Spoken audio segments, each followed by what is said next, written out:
My name is Liana Edwards. I am 32 years old.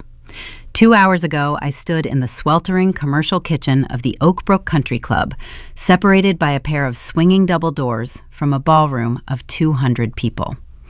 I listened as my mother leaned into a microphone and offered a prayer for my ongoing financial struggles. She told her banking friends, and our entire extended family, that my little food business was failing and that I simply could not afford the trip to Illinois for our decennial family reunion. The room murmured in sympathetic pity. What my mother did not know was that the man managing her floor staff was my husband. She did not know the catering company she hired belonged to us. And she certainly did not know that within an hour, my husband would walk onto that stage, take the microphone from her hand, and project the defaulted mortgages of her commercial properties onto the ballroom screens. Before I tell you how we served my family the exact reality they tried to bury, please take a moment to like and subscribe to Savage Revenge Stories. I would love to know your age and what time you are listening to this, so drop a comment below. The stainless steel prep tables of the Oak Brook Country Club kitchen hold a chill that cuts right through a cotton chef coat. It is a clean, clinical cold, a sharp contrast to the blistering heat radiating from the 6-burner wolf ranges behind me. Through the circular porthole window of the swinging double doors, the ballroom glows in amber chandelier light. 200 crystal champagne flutes catch the illumination, casting fractured reflections across the white linen tablecloths. Then the microphone crackles. "If I could have everyone's attention," Patricia Hastings says. Even through the heavy kitchen doors, my mother's cadence carries the polished, melodic rhythm of North Shore aristocracy. She pauses, letting the ambient chatter of Chicago's elite taper into respectful silence. Tonight we celebrate family. We celebrate the legacy we have built and the prosperity that allows us to gather in such a beautiful space. Another measured pause. But before we raise our glasses, I would like us to take a brief moment of reflection. We are missing someone tonight. I reach for a squeeze bottle of elderberry reduction. My hand is steady. I dot a perfect dark crescent of the sauce along the rim of a bone china plate. My daughter Liana could not be with us, Patricia continues. Her voice dips into an octave of theatrical sorrow. As many of you know, she has been navigating a difficult path. Her food truck venture, well, the hospitality industry is unforgiving. She simply could not afford the time away. So please keep her in your thoughts. I set the squeeze bottle down. Next to the plating station, Tom stands reading a banquet event order. My husband wears a charcoal bespoke suit that drapes flawlessly over his frame. He is not wearing a name tag. He watches the ballroom through the glass, his expression unreadable, calculating the room the way a grandmaster looks at a chessboard. A junior line cook carrying a tray of seared scallops freezes next to me. His eyes dart to the porthole, then down to the pristine white executive chef coat I am wearing. The math connects in his head. He realizes the struggling daughter the matriarch just mourned is the woman currently signing his paycheck. "Chef," he whispers, uncertain if he should even speak. "The sear on those scallops is uneven, Evan," I say, keeping my voice level. "Fix it before they go out." I wipe a microscopic smudge from the edge of the plate with a folded towel. Out there they are drinking to my failure, and here I am controlling the temperature of their evening. My mother lifts her champagne glass, gracefully accepting the sympathetic nods from the local bankers and real estate developers seated at her table. She looks radiant, draped in a diamond necklace that catches the light every time she breathes. I happen to know she rented it. I also know her deposit check for tonight's catering bounced 3 weeks ago. She is hosting a luxury event on empty credit, building a monument to her own vanity while standing on a financial cliff. Tom shifts his weight, placing his hand flat against the swinging door. "Ready?" he asks quietly. "Not yet," I reply. "Let them eat." I watch my sister Caroline seated to my mother's right. Caroline is a vice president of marketing. She is wearing a silk emerald gown that costs more than my culinary school tuition.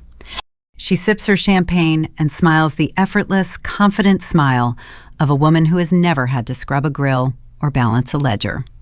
She is the golden child, the corporate success story, the daughter my parents parade around to their friends. Later tonight, my mother will take that microphone again. She will introduce the main course as Caroline's original culinary masterpiece. She will tell the room that Caroline spent weeks perfecting the braised beef cheeks and the wild elderberry reduction. But Caroline does not know how to turn on an oven. Caroline does not know that wild elderberries contain toxic glycosides. She does not know that if you do not boil them down for exactly 45 minutes, you will poison everyone who consumes them. I tied the bouquet garni. I monitored the reduction. I put the labor, the sweat, and the heritage into those pans. And tonight, I am going to let my sister take full credit for the dish, right before I ask her a very specific question in front of 200 people. The sting of being erased is not new to me. I just had to learn how to compartmentalize it. In the kitchen, we call it mise en place. You put everything in its proper place before you turn on the fire. You organize the chaos. And my chaos started exactly 6 months ago, when a digital invitation confirmed that my family had finally decided to finish the job of pretending I did not exist. 6 months ago, on a Tuesday afternoon, I sat in the glass-walled office overlooking the Apex Culinary Group test kitchen. Below me, 30 chefs moved with kinetic precision, testing menus for a new boutique hotel contract. The air smelled of roasted bone marrow and reduced wine. I was reviewing quarterly profit margins when my phone vibrated against the polished mahogany desk. A text message from my cousin Claire popped onto the screen. Claire is a sweet, oblivious girl from the Ohio branch of the family. Her message read simply, "Hey, Liana, what appetizer are you bringing to the Hastings Decennial reunion next month? I want to make sure we do not overlap." I stared at the glowing text. The Hastings Decennial reunion. Our family throws a lavish, heavily catered gathering every 10 years to celebrate the founding of my grandfather's real estate firm. It is a mandatory attendance event, a cornerstone of my parents' social calendar. It is the night they parade their success before the entire Chicago elite. I opened my email client and searched my primary inbox.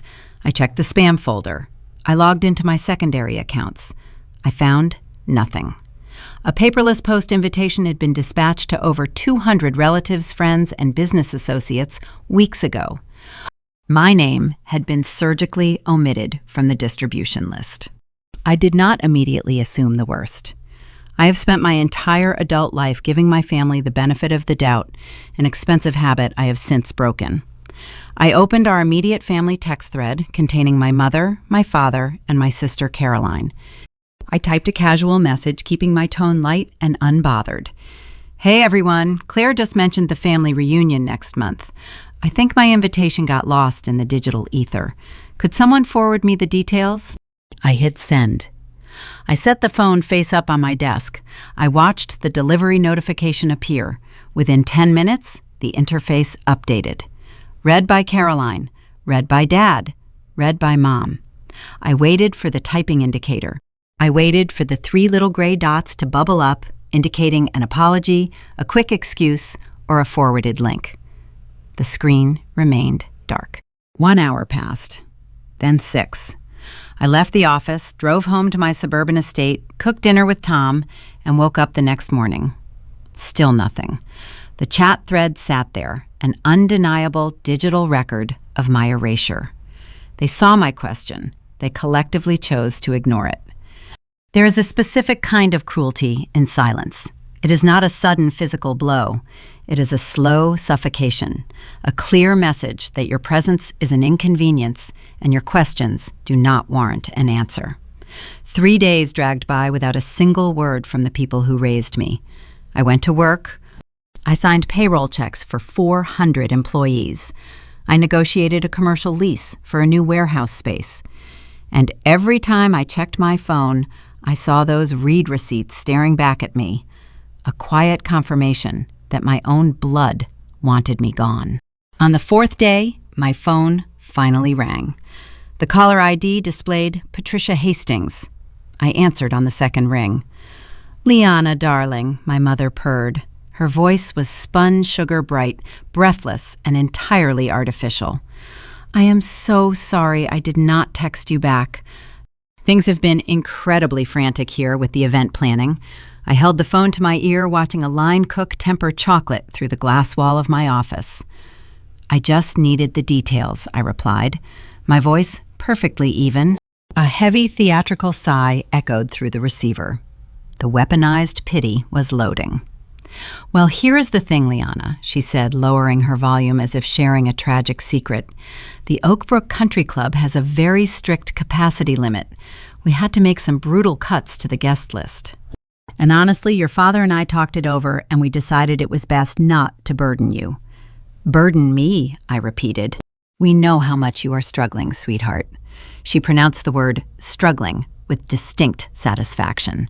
"That little food truck business of yours takes up so much of your time, and the gas to drive all the way out here, plus finding a dress suitable for a country club event.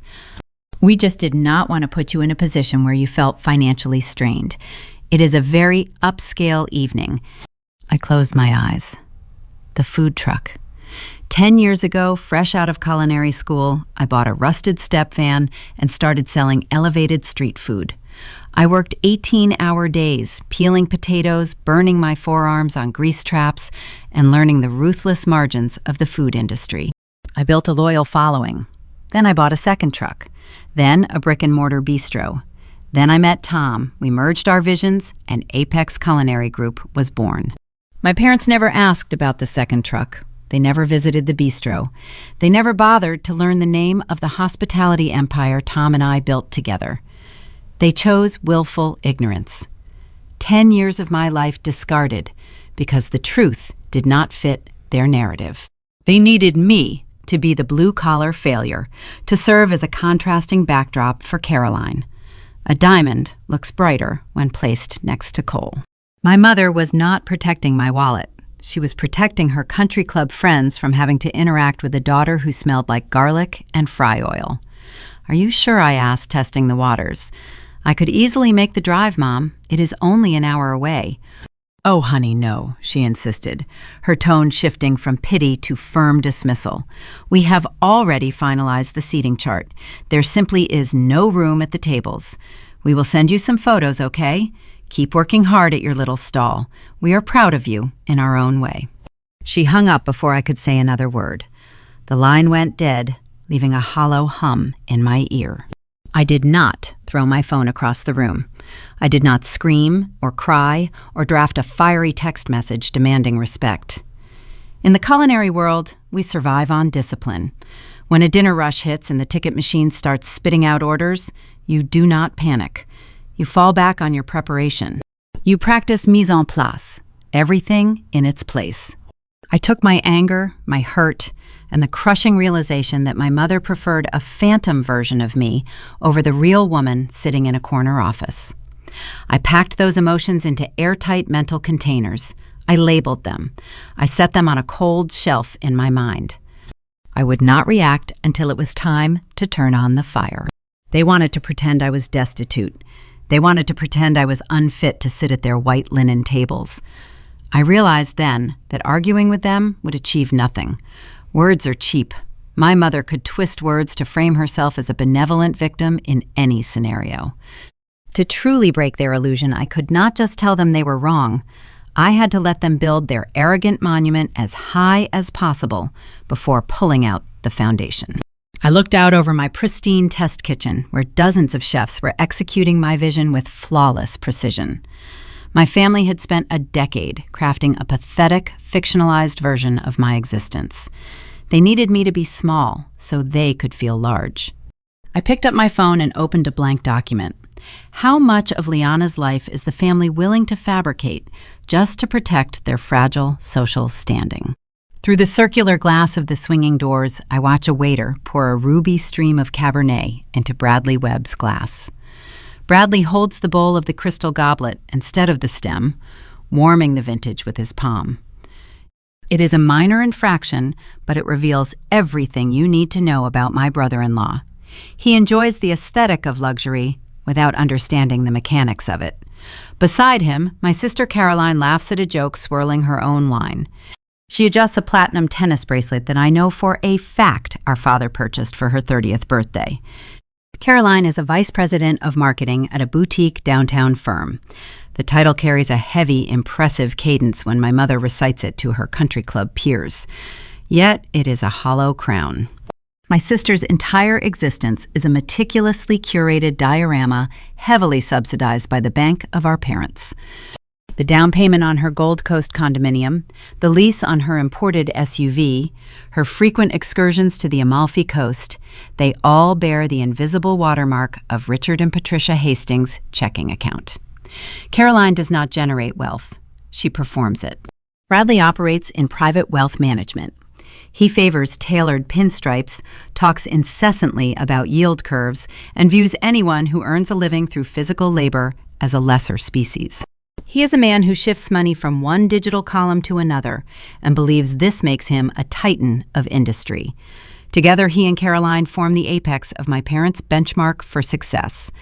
They are polished, presentable, and entirely dependent on the illusion of solvency. The sharp, tannic scent of the Cabernet drafting through the kitchen triggers a very specific memory. It pulls me back 4 years to the last Thanksgiving I was invited to attend before my erasure became official family policy. I had wanted to bring something special that year. In the culinary world, you show respect through sourcing. I spent 3 weeks tracking down a specific Italian Barolo, a rare vintage from a micro vineyard in the Piedmont region. It was a complex, earthy wine that required pulling favors from 2 master sommeliers and an independent distributor in New York. I paid a premium, secured a case, and brought it to the dining room in Oak Brook. I carefully decanted the bottles in the kitchen, letting the wine breathe before the turkey was carved. Halfway through the meal, my mother took a sip from her glass and closed her eyes in exaggerated delight. "This is extraordinary," she announced, tapping her manicured fingernail against the crystal. "Where did this come from?" Before I could open my mouth to explain the terroir, my sister leaned forward. Caroline offered a modest, practiced smile. "I am so glad you like it, Mom," she said smoothly.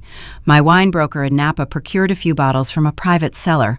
I thought it would pair well with the dark meat." I froze with my fork hovering above my plate. I looked at Caroline. She met my gaze with dead, flat eyes, daring me to cause a scene. She knew the rules of the Hastings dining table. Conflict was vulgar. Correcting the golden child in front of the family was an unforgivable breach of etiquette. She was daring me to shatter the fragile holiday peace over a bottle of fermented grapes. Under the heavy mahogany table, Tom placed his hand over my knee. His grip was warm, steady, and grounding. He squeezed once, a silent command to let the theft slide. I swallowed my pride, tasted the ash of my own hard work in my mouth, and remained quiet. But Caroline stealing my labor was not the end of the humiliation. Bradley, emboldened by the high-caliber alcohol, swirled his glass and zeroed in on my husband. "So," Tom Bradley drawled, his voice dripping with condescending amusement, "are you still flipping burgers in that little tin can of yours? When are you going to get a real job? You know, hang up the apron and join the adults in the professional world." Being a line cook is a cute hobby, but Liana needs someone who can provide. The table fell silent. The insult was not veiled. It was a direct, calculated strike at our dignity. My mother delicately dabbed her lips with a linen napkin, hiding a smirk.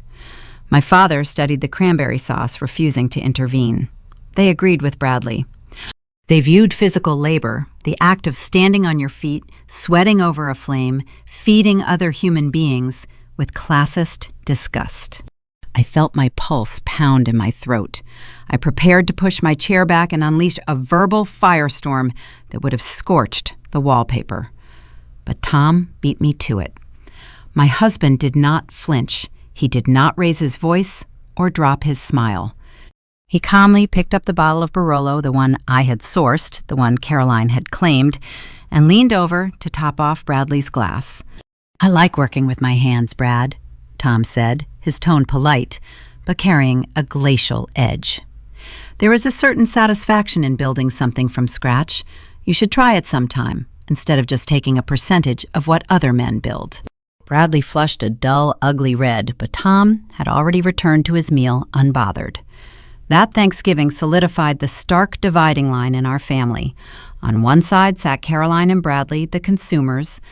They siphoned value, claimed credit for the sweat of others, and wrapped themselves in luxury they did not earn. On the other side sat Tom and I, the creators. We blistered our hands, navigated brutal market margins, and constructed an empire, brick by brick. We were the help in their eyes. We were the service industry. We were the invisible hands meant to deliver their comfort and vanish before the applause began. I shake the memory away and pull my focus back to the present. The kitchen is humming a well-oiled machine of organized heat and kinetic energy. My expediter calls out table numbers. My sous chefs answer with sharp military precision. I inspect a tray of microgreens, ensuring every delicate leaf is perfectly vibrant before it garnishes the next course. I look through the porthole one more time. Caroline is taking a selfie, holding her wine glass up to the chandelier light, securing the angle to broadcast her pristine existence to her curated followers. She thinks she is the star of this lavish production. She believes the ground beneath her designer heels is solid marble. She has no idea she is standing on a trap door and the lever is resting right here on my stainless steel prep table. It takes a breathtaking amount of arrogance to walk through life assuming the people who serve you are beneath your notice. It takes even more hubris to openly degrade the hands that feed you. My sister and her husband have spent years polishing their gilded cage, relying on the illusion of supremacy. They feel incredibly safe tonight, surrounded by wealth and status. What happens when the people who rely entirely on their pristine image accidentally hand the keys to the help? 4 months before tonight's service, the snare was baited. The mechanism did not stem from initial vengeance, but from standard corporate protocol. I sat in our downtown Chicago headquarters reviewing a stack of supplier invoices. The office air held a faint trace of espresso and rain from the open window. Tom walked through my glass door holding a freshly printed inquiry form. He laid the paper flat across my desk. His index finger tapped a specific line under the client details. Patricia Hastings. I stared at the black ink. The request detailed a 200-person decennial gathering at the Oakbrook Country Club. The irony felt heavy, thick enough to slice with a paring knife. My mother, the woman who would soon ignore my text messages regarding an invitation, was simultaneously submitting business proposals to my husband's hospitality conglomerate. To understand how my mother walked blindfolded into our trap, you must understand the architecture of her vanity. Patricia presents an outward image of boundless wealth. She drives a pristine, leased luxury sedan and drapes herself in silk designer labels. But her frugality behind closed doors borders on ruthless. She craves the aesthetic of exclusivity without paying the premium. She is the type of woman who will buy a $4,000 gown, wear it to a charity gala with the tags tucked inside, and return it the following morning, claiming it did not fit. I knew Caroline had likely recommended a roster of high-end boutique caterers for this specific gathering. I also knew Patricia would nod, smile, and promptly discard those recommendations the moment she saw their price tags. My mother wanted a vendor desperate enough to offer a promotional rate, yet polished enough to serve her banking friends without causing embarrassment. Apex Culinary Group operates several tiers of service to capture different market demographics. Our flagship brand handles elite galas and high-profile celebrity events. However, we also maintain a subsidiary named Premier Hospitality Partners. It is a doing business as entity designed specifically to capture the mid-tier corporate market. The branding is sleek, the pricing remains competitive, and most importantly, the executive roster is buried securely behind layers of corporate limited liability filings. When my mother submitted her inquiry through the Premier portal, she did not see my name. She negotiated directly with the managing director listed on the corporate letterhead, Thomas Edwards. She only knows my husband as Tom, the line cook who flipped burgers. Her brain never connected her despised son-in-law with the Thomas Edwards overseeing a multi-million-dollar catering division. The disconnect was her fatal flaw. Tom handled the correspondence personally. He sat across from me in our home office, reading her emails aloud as they arrived in his inbox. The negotiations unfolded as a masterclass in entitlement. Patricia demanded a 5-course, plated dinner featuring premium proteins. Yet she countered our initial quote with a figure so insulting it barely covered the wholesale cost of the raw ingredients. She haggled over the rental price of linen napkins. She requested out-of-season white truffles, but insisted they should be included as a complimentary upgrade. Her justification was the alleged exposure our company would receive by serving her prestigious guests. She promised future referrals if we accommodated her tight budget. Tom agreed to every concession with polite, professional restraint. He played the part of the hungry vendor perfectly, feeding her ego while documenting every outrageous demand. He responded to her emails within minutes, adopting a deferential tone that made her feel powerful. The final email before the contract signing contained her specific service stipulations. I stood over Tom's shoulder as he opened the message. The text glowed on the monitor, outlining her rules for the evening. The wait staff must utilize the rear service corridors exclusively, Patricia wrote. They are not to use the main guest restrooms under any circumstances. Service must be executed with zero disruption. I expect the staff to remain invisible. There should be no casual conversation or eye contact with my guests. I read the words twice, letting the cold reality settle in my chest. She was reducing human beings to ghosts. She wanted the labor without having to acknowledge the laborers. She was outlining the exact dynamic of our familial relationship transposed onto a binding legal document. It was not enough for her to get a discount. She needed to ensure the people serving her felt subservient. Tom looked up at me. His jaw tightened, but a cold, predatory glint sparked in his dark eyes. "Let us see what she truly values," he murmured, his fingers hovering over the keyboard. He generated the final contract. We accepted her lowball offer. We agreed to her degrading service terms. We waived the standard gratuity inclusion, a clause Patricia fiercely contested, allowing her to feel she had won a major tactical victory. She believed she was saving thousands of dollars and cementing her status as a shrewd negotiator. 2 hours later, the digital signature pinged into our secure inbox. Patricia Hastings had legally bound herself to her own daughter. By signing that document, my mother locked herself into a venue where she controlled nothing. She surrendered the success of her most important social event to the very people she deemed unworthy of a seat at her table. We owned her timeline. We owned her service flow. We owned the food her guests would consume. She had handed us the keys to her reputation in exchange for a bargain price. The snare was officially armed. We had 4 months to prepare the logistics, source the ingredients, and train the staff for the Oak Brook Country Club layout. I structured the kitchen flow to ensure pristine execution. If we were going to manage this service, it would be flawless. Their humiliation would not stem from poor food. It would stem from the undeniable, unassailable quality of our craft. We would serve them excellence they could never afford on their own. A week after the ink dried on the contract, a new notification arrived from the client portal. It was an addendum, a special culinary request from the matriarch herself. She had finalized the menu selections, but she required the catering team to recreate a highly specific heritage dish for the main course. I opened the attached file, reading her precise instructions. I felt a chill run down my spine as I recognized the recipe. When the contract is signed, the trap is legally set. But what secret ingredient is Patricia demanding they cook? 2 months before the reunion, I received a text message from a number I had not saved in my phone.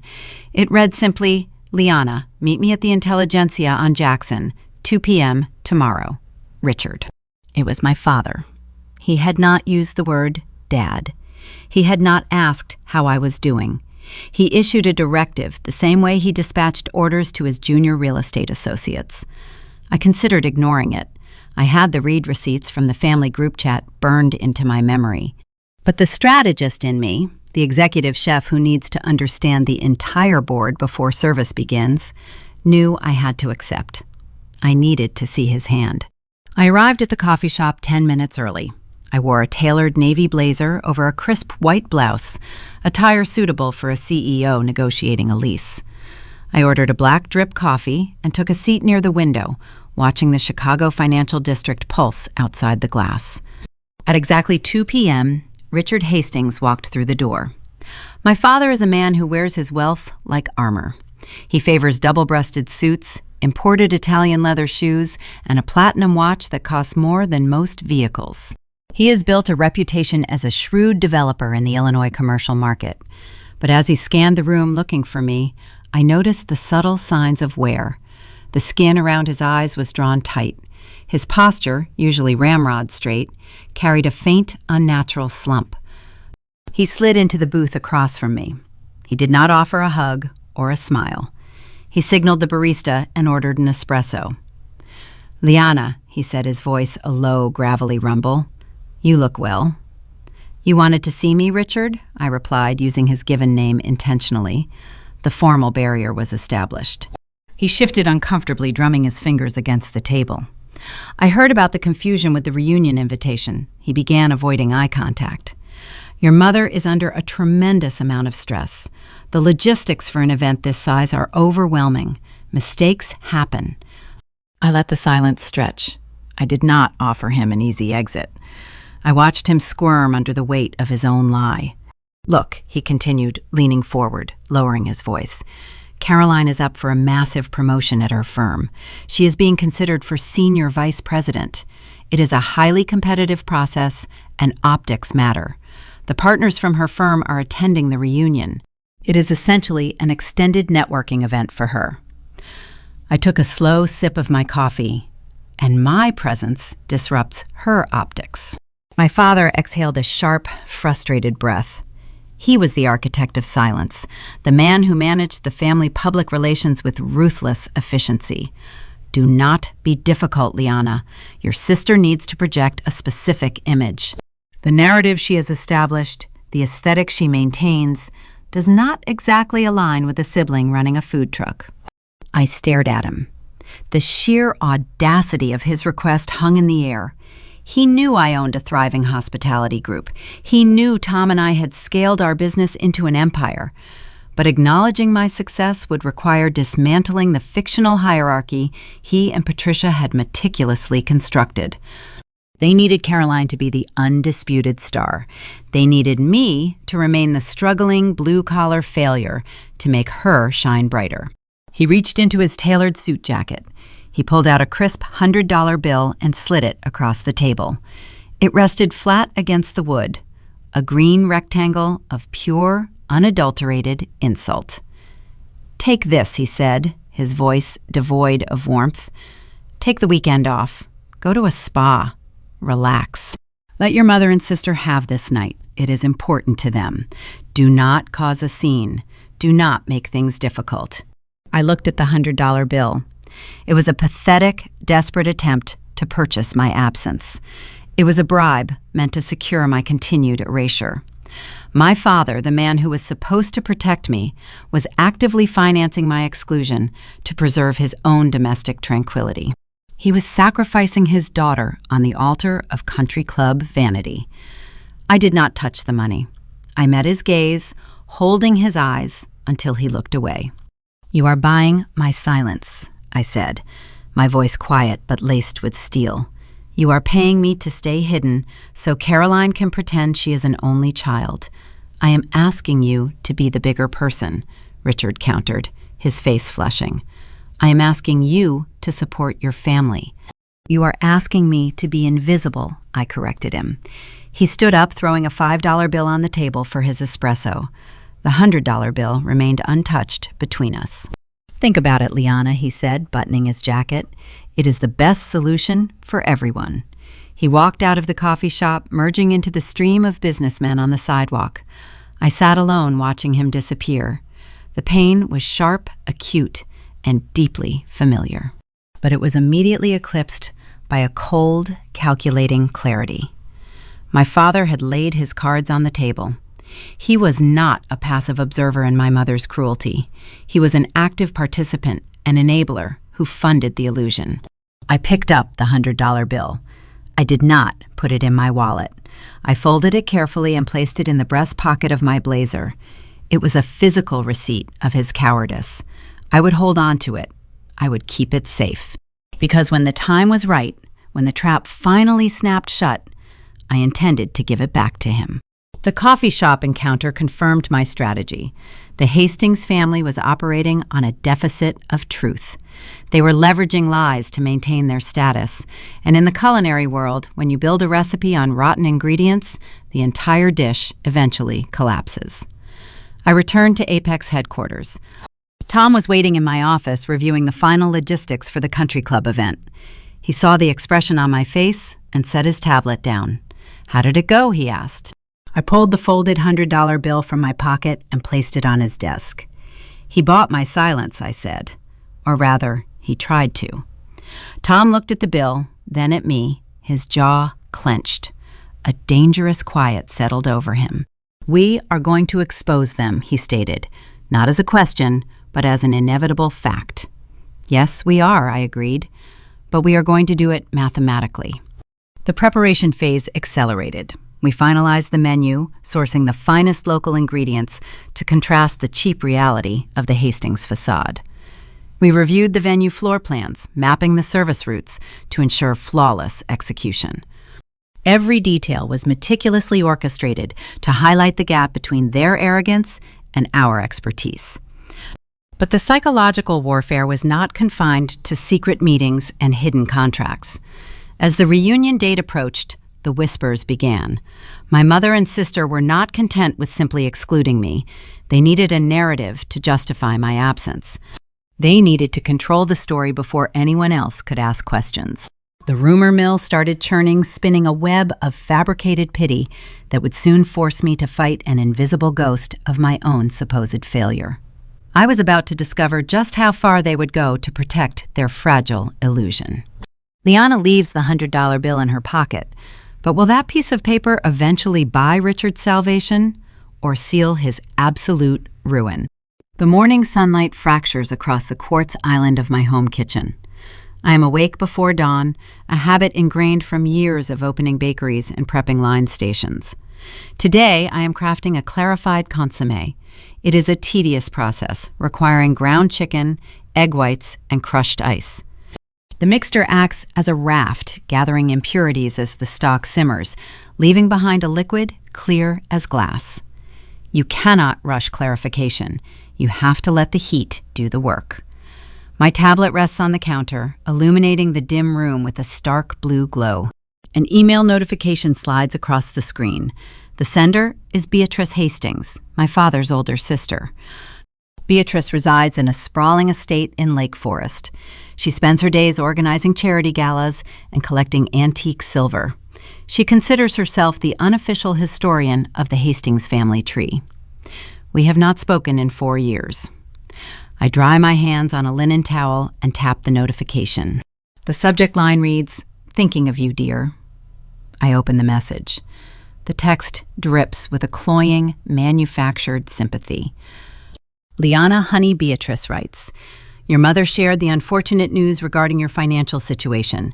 Please know the entire family is praying for your recovery. There is no shame in a business closing. The restaurant industry is notoriously brutal." I have attached a link to a hospitality job fair taking place in Schaumburg next week. A friend of mine sits on the board and might be able to secure you an interview for a management position. We understand why you cannot attend the reunion, but we will be sending our love from Oakbrook. I read the words 3 times. My pulse remains steady, but a cold static fills my chest. The architecture of my mother's deception suddenly snaps into perfect focus. Patricia and Caroline did not simply omit my name from a guest list. An omission leaves room for uncomfortable questions. Relatives would inquire about my absence over cocktails. They would ask my father why his eldest daughter was missing from the decennial photograph. To prevent those inquiries, my mother and sister orchestrated a preemptive strike. They seeded a narrative. They cultivated a rumor so steeped in pity that it rendered any further questioning taboo. I can visualize the exact execution of their campaign. I know how the women in my family operate. Gossip is their primary currency. They do not shout. They deal in hushed tones over midday salads and chilled Chardonnay. Patricia likely leaned across a table at the country club, lowering her voice to a mournful whisper. She painted a tragic portrait of a stubborn child who refused corporate help and chased a foolish culinary dream into bankruptcy. Caroline probably chimed in, shaking her head, feigning sisterly concern, while secretly savoring the contrast. Together, they transformed my silence into a confession. By ignoring their text messages and refusing my father's bribe, I had unwittingly validated their fiction. My absence from the reunion was no longer an exclusion. It was a self-imposed exile born of profound shame. The Illinois extended family is a tight network of affluent, conservative professionals. If Beatrice believed the story, then every cousin, aunt, and uncle already knew the fabricated tragedy of Liana Edwards. The screen of my tablet dims. I stare at the link to the Schaumburg job fair. For a fleeting second, the urge to retaliate flares hot and bright in my veins. I could reply all. I could attach a PDF of my latest corporate tax return. I could forward the press release detailing the recent acquisition of a boutique hotel chain by Apex Culinary Group. I could shatter their fragile illusion with a single keystroke. It would be effortless. It would be immediate. But it would also be a tactical error. In a professional kitchen, reaction is the enemy of execution. When a station is crashing or a delicate sauce breaks, you do not lash out. You assess, you pivot, you rely on your technique. Sending an email would only trigger a defensive scramble. Patricia would spin my response as a desperate fabrication. Caroline would accuse me of seeking attention. They would find a way to twist the truth before the reunion even began. I cannot fight a ghost through a digital screen. A rumor designed in shadows must be dragged into the brightest possible light. I look back at the stove. The raft in my stockpot has formed perfectly, floating on the surface, collecting every speck of cloudy residue. The broth underneath is turning flawless and golden. Footsteps sound on the hardwood floor behind me. Tom enters the kitchen, tying the belt of his robe. He registers the rigid set of my shoulders and walks to the island. He does not ask what is wrong. He simply turns the tablet toward himself and reads the email from Beatrice. His eyes scan the screen. A dark, quiet fury tightens his jaw. He reaches out, tracing the edge of the quartz countertop. They are building a very tall pedestal. Tom murmurs, his voice low and dangerous. They are digging a grave. I correct him. They are just decorating it with flowers, so no one notices the depth. Tom looks at me, his gaze sharp and assessing. Do we cancel the contract? We can pull the staff today.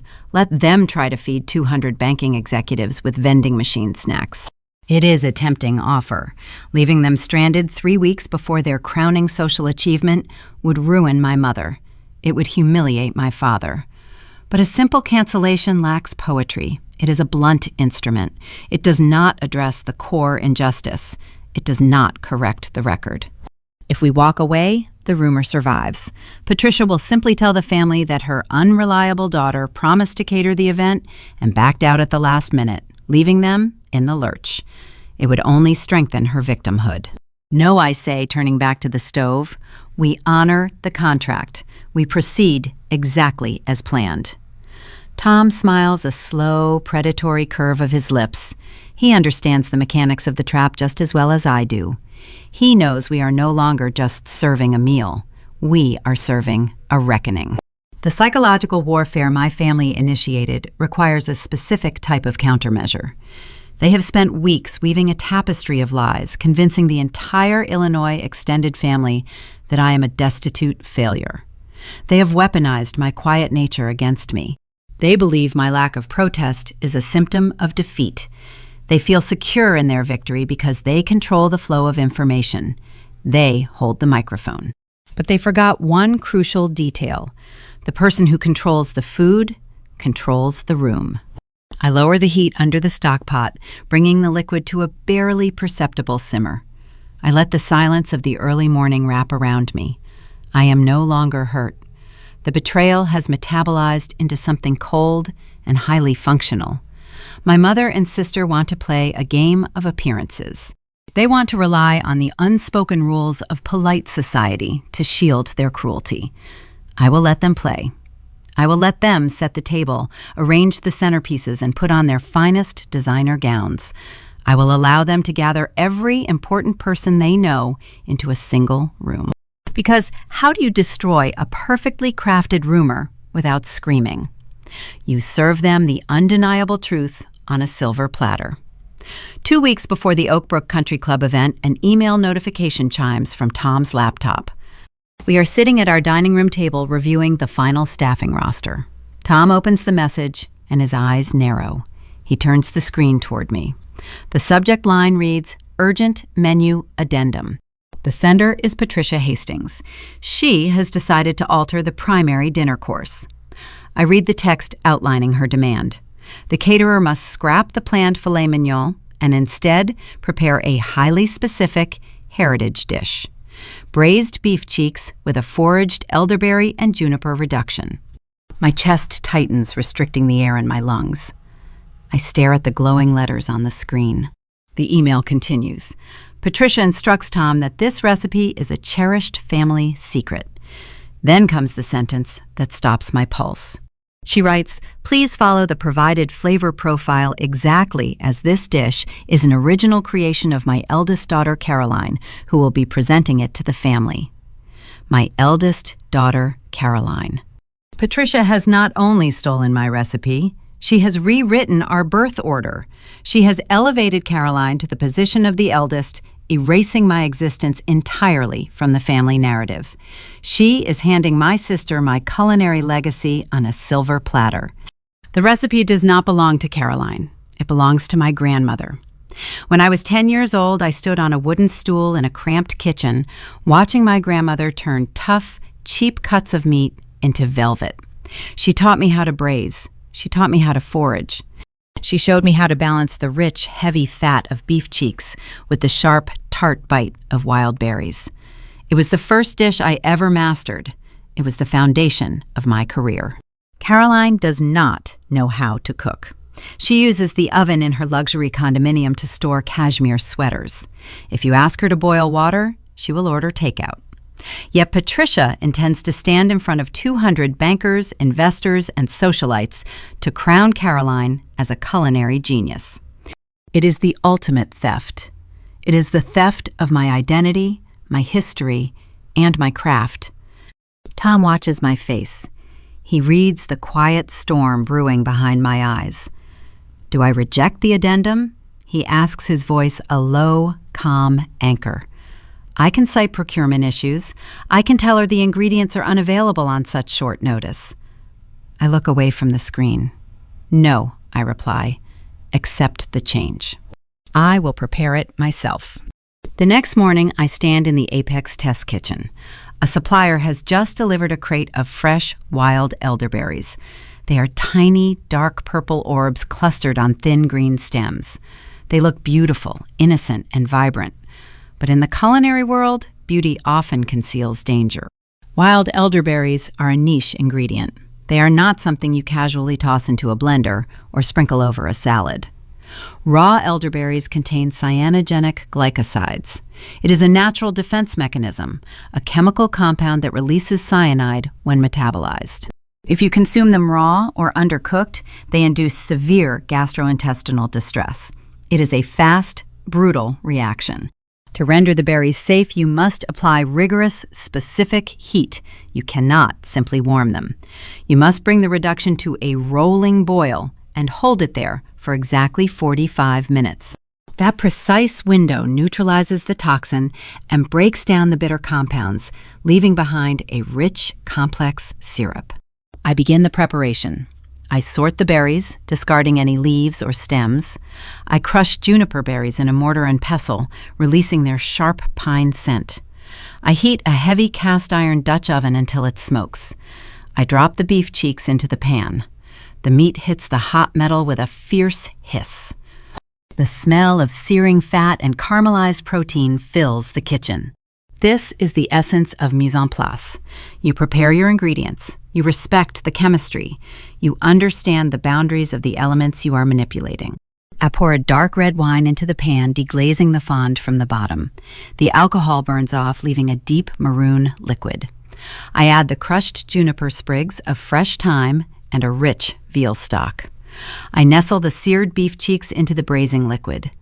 They will cook low and slow for 6 hours until the connective tissue melts into gelatin. While the meat braises, I turn my attention to the reduction. I pour the raw elderberries into a saucepan. I add sugar, lemon peel, and a splash of water. I turn the burner on high. The liquid begins to bubble. I set a digital timer for exactly 45 minutes. I watch the dark purple syrup boil. The heat transforms the danger into flavor. As the minutes tick by, a profound realization washes over me. Patricia has unwittingly handed me the perfect psychological weapon. She wants Caroline to take credit for this dish. She wants Caroline to stand on a stage and accept the applause of 200 elite guests. She wants Caroline to own the masterpiece. But ownership carries liability. If you claim to have created a dish, you must understand the science behind it. You must know the risks. You must know the technique. Caroline knows none of this. She does not know about the cyanogenic glycosides. She does not know about the 45-minute rolling boil. If someone asks her how she prepared the reduction, she will not have an answer. She will be exposed, holding a loaded gun she does not know how to fire. I stir the boiling syrup. The scent of sweet, dark berries and sharp citrus rises in the steam. I am not just cooking a meal. I am crafting a test.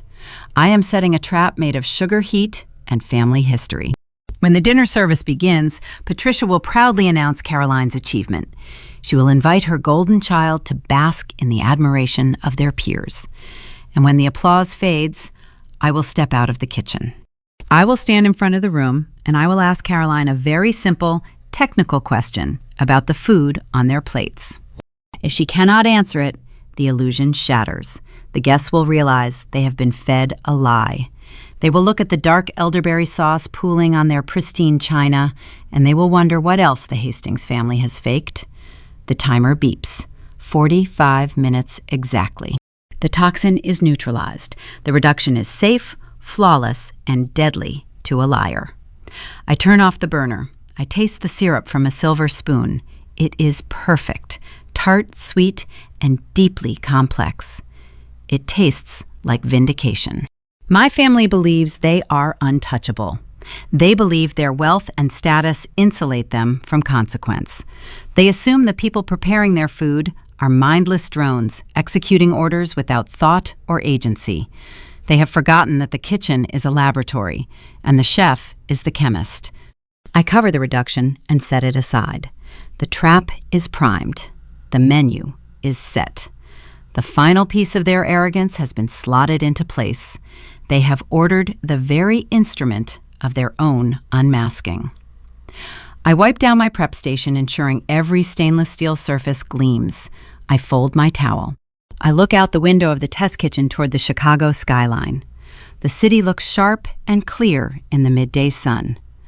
In 2 weeks, the Oak Brook Country Club will fill with the most influential people in my parents' social circle. The champagne will flow, the speeches will be given, and the main course will be served. I think back to my father, sitting in the coffee shop, sliding that $100 bill across the table. He paid me to stay away so Caroline could steal my heritage without interruption. He funded this exact moment of theft. He bought his own domestic peace at the cost of my dignity. I reach into my pocket and trace the edge of the folded bill. I have kept it with me. It is a reminder of the exact value my family placed on my truth. $100. It is a low price for a soul, but a very high price for a lie. The snare is waiting. Will Caroline actually have the audacity to serve a deadly lie to 200 high society guests? 10 days before the reunion, the financial architecture of my family's facade began to crumble. It did not happen with a dramatic confrontation or a tearful confession. It happened silently on a Wednesday morning via an automated alert generated by our corporate accounting software. I was in my office reviewing the quarterly projections for our boutique hotel division. Tom knocked twice and entered, closing the heavy glass door behind him. He carried a single sheet of paper. He did not look angry. He looked clinical, the way a surgeon looks at an X-ray before scrubbing in. He placed the paper on my desk. It was a notification from our primary commercial bank. The $25,000 deposit check issued by Patricia Hastings for the Premier Hospitality catering contract had been returned. Insufficient funds. I stared at the red stamp glaring from the digital scan of the check. The Hastings family, the supposed titans of North Shore real estate, the people who threw $100 bills across coffee shop tables to purchase their daughter's silence, could not clear a $25,000 transaction. Cancel the contract, I said, my voice flat. If they cannot pay the deposit, they cannot afford the event. Tom shook his head. He pulled a chair out and sat across from me. Standard procedure dictates we halt service, he agreed. But something about this felt wrong. Richard Hastings is a developer. Men in his position always maintain liquid capital, or at least open lines of credit to float short-term expenses.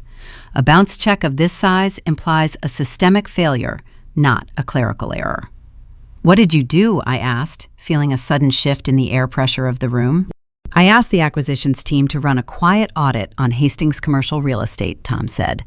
I wanted to understand the full scope of their liability before we confronted them. He tapped his tablet, syncing it to the monitor on my wall. A spreadsheet appeared displaying a labyrinth of LLCs, holding companies, and mortgaged assets. The numbers told a story of profound, unmitigated disaster. Richard and Patricia were not just experiencing a cash flow problem, they were financially ruined. Over the past 5 years, Richard had heavily leveraged his existing properties to finance a series of speculative commercial developments in the suburbs. When the market shifted, those projects stalled. To cover the carrying costs, he began borrowing against the equity of his core assets. He took out mezzanine loans at punishing interest rates. He cross-collateralized his portfolio. He essentially built a house of cards using debt as the mortar. They are underwater on every major commercial property they hold, Tom explained, tracing a line of red digits across the screen. The debt-to-asset ratio is catastrophic. The banks have frozen their primary credit lines. That is why your mother paid the catering deposit with a personal checking account instead of a corporate card. They are functionally insolvent. I leaned back in my chair, absorbing the weight of the revelation. The expensive leasing of Caroline's SUV, the luxury condominium, the designer gowns, the country club memberships, all of it was funded by an evaporating illusion of wealth. They were living off the fumes of a dying empire.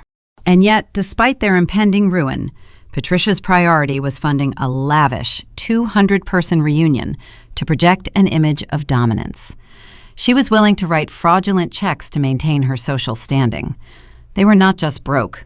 They were suffering from a bankruptcy of honor, relying on the invisible pity of the daughter they erased to subsidize their final performance. But the audit revealed something far more devastating than my parents' insolvency. Tom tapped the screen again, pulling up a different set of documents. These bore the seal of Apex Holdings, the parent investment firm that oversees our hospitality and real estate ventures. When a developer like your father defaults on commercial mortgages, those notes do not just vanish, Tom said, his voice dropping to a low, steady hum. The banks bundle that distressed debt and sell it to institutional investors at a discount. My heart began to hammer against my ribs. I looked at the names listed on the acquisition dockets. Apex Holdings has an aggressive real estate acquisition wing. Tom continued, over the last 8 months, our analysts identified a portfolio of distressed commercial properties in the Illinois market that fit our restructuring profile. We authorized the purchase of those notes. He pointed to the screen. We own the debt, Liana.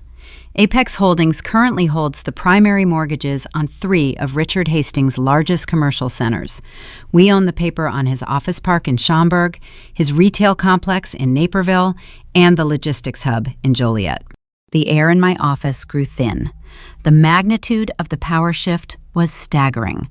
The man who handed me a $100 bill to stay away, the man who demanded I shrink myself to protect his golden child, was entirely at the mercy of my husband's holding company.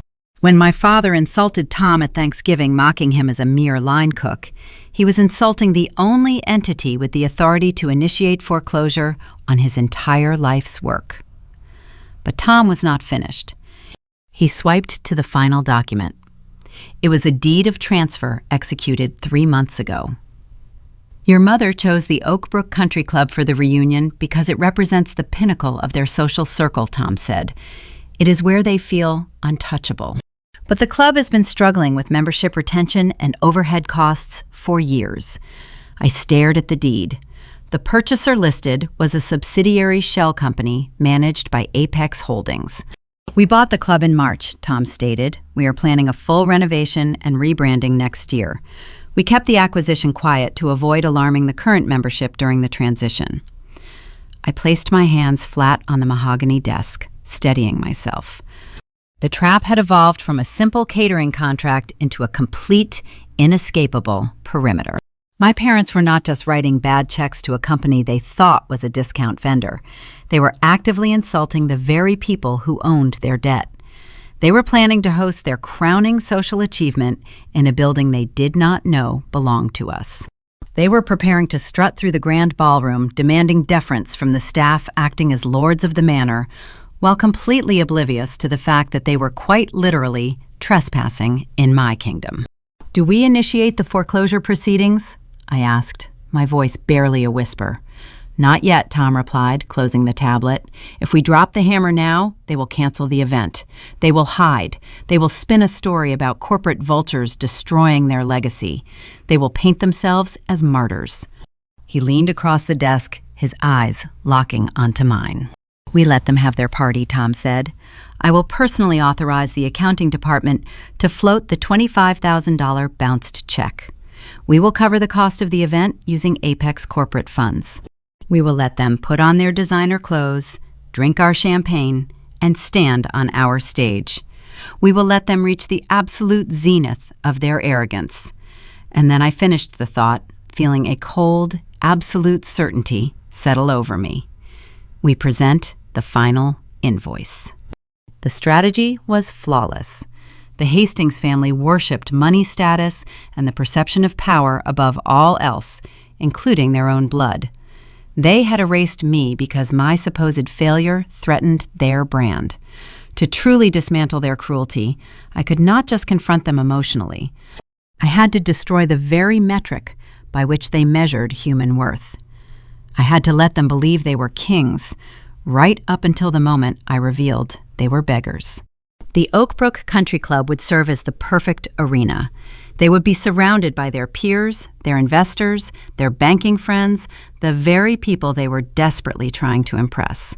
Every insult they hurled at the waitstaff, every condescending demand they made of the caterers, would only compound their eventual humiliation.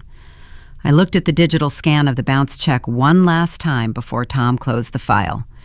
It was a receipt for their hubris. The preparations for the reunion continued, but the dynamic had fundamentally shifted. I was no longer a discarded daughter trying to prove my worth. I was an executive chef, orchestrating a service for a table of ghosts. The Hastings are dancing in a ballroom they no longer own. They are eating food they cannot afford, served by a man who holds the deed to their ruin. The music is playing, the champagne is flowing, and the guests are arriving. When will the music finally stop? The tires of our refrigerated box trucks crunch against the crushed gravel of the rear delivery entrance at the Oak Brook Country Club. It is 3 o'clock in the afternoon. The Illinois sky is a bruised purple, promising a bitter chill by nightfall. I do not walk through the grand mahogany front doors flanked by imported Italian marble columns. I use the loading dock. I step onto the concrete platform, breathing in the sharp scent of diesel exhaust and chilled Freon. This is the domain of the invisible. This is where the magic is hauled, in piece by heavy piece. The Apex Culinary Group moves with the synchronized rhythm of a deployed battalion. 42 staff members swarm the rear corridor. Prep cooks wheel stainless steel speed racks stacked with insulated containers. Bartenders haul heavy wooden crates of top-shelf liquor and boxes of polished crystal glassware. Tom coordinates the offload, holding a digital manifest on his tablet.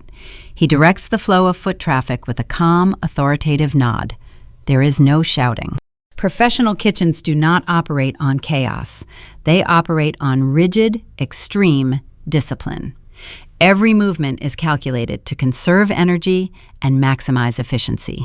I walk through the heavy metallic double doors into the primary club kitchen. The space is vast, sterile, and dormant. We are about to wake it up. I run my hand along the cold edge of the central prep island, claiming my station. The sous chefs unpack their knife rolls, the heavy canvas unrolling with a satisfying thud against the metal counters. The rhythmic chopping of celery, carrots, and onions, the holy trinity of a classic mirepoix, begins within minutes. The industrial gas ovens ignite with a low, guttural whoosh. Heat begins to radiate, pushing the sterile chill out of the room. I leave the kitchen for a brief moment, walking out onto the ballroom floor before the tables are fully draped in their white Belgian linen.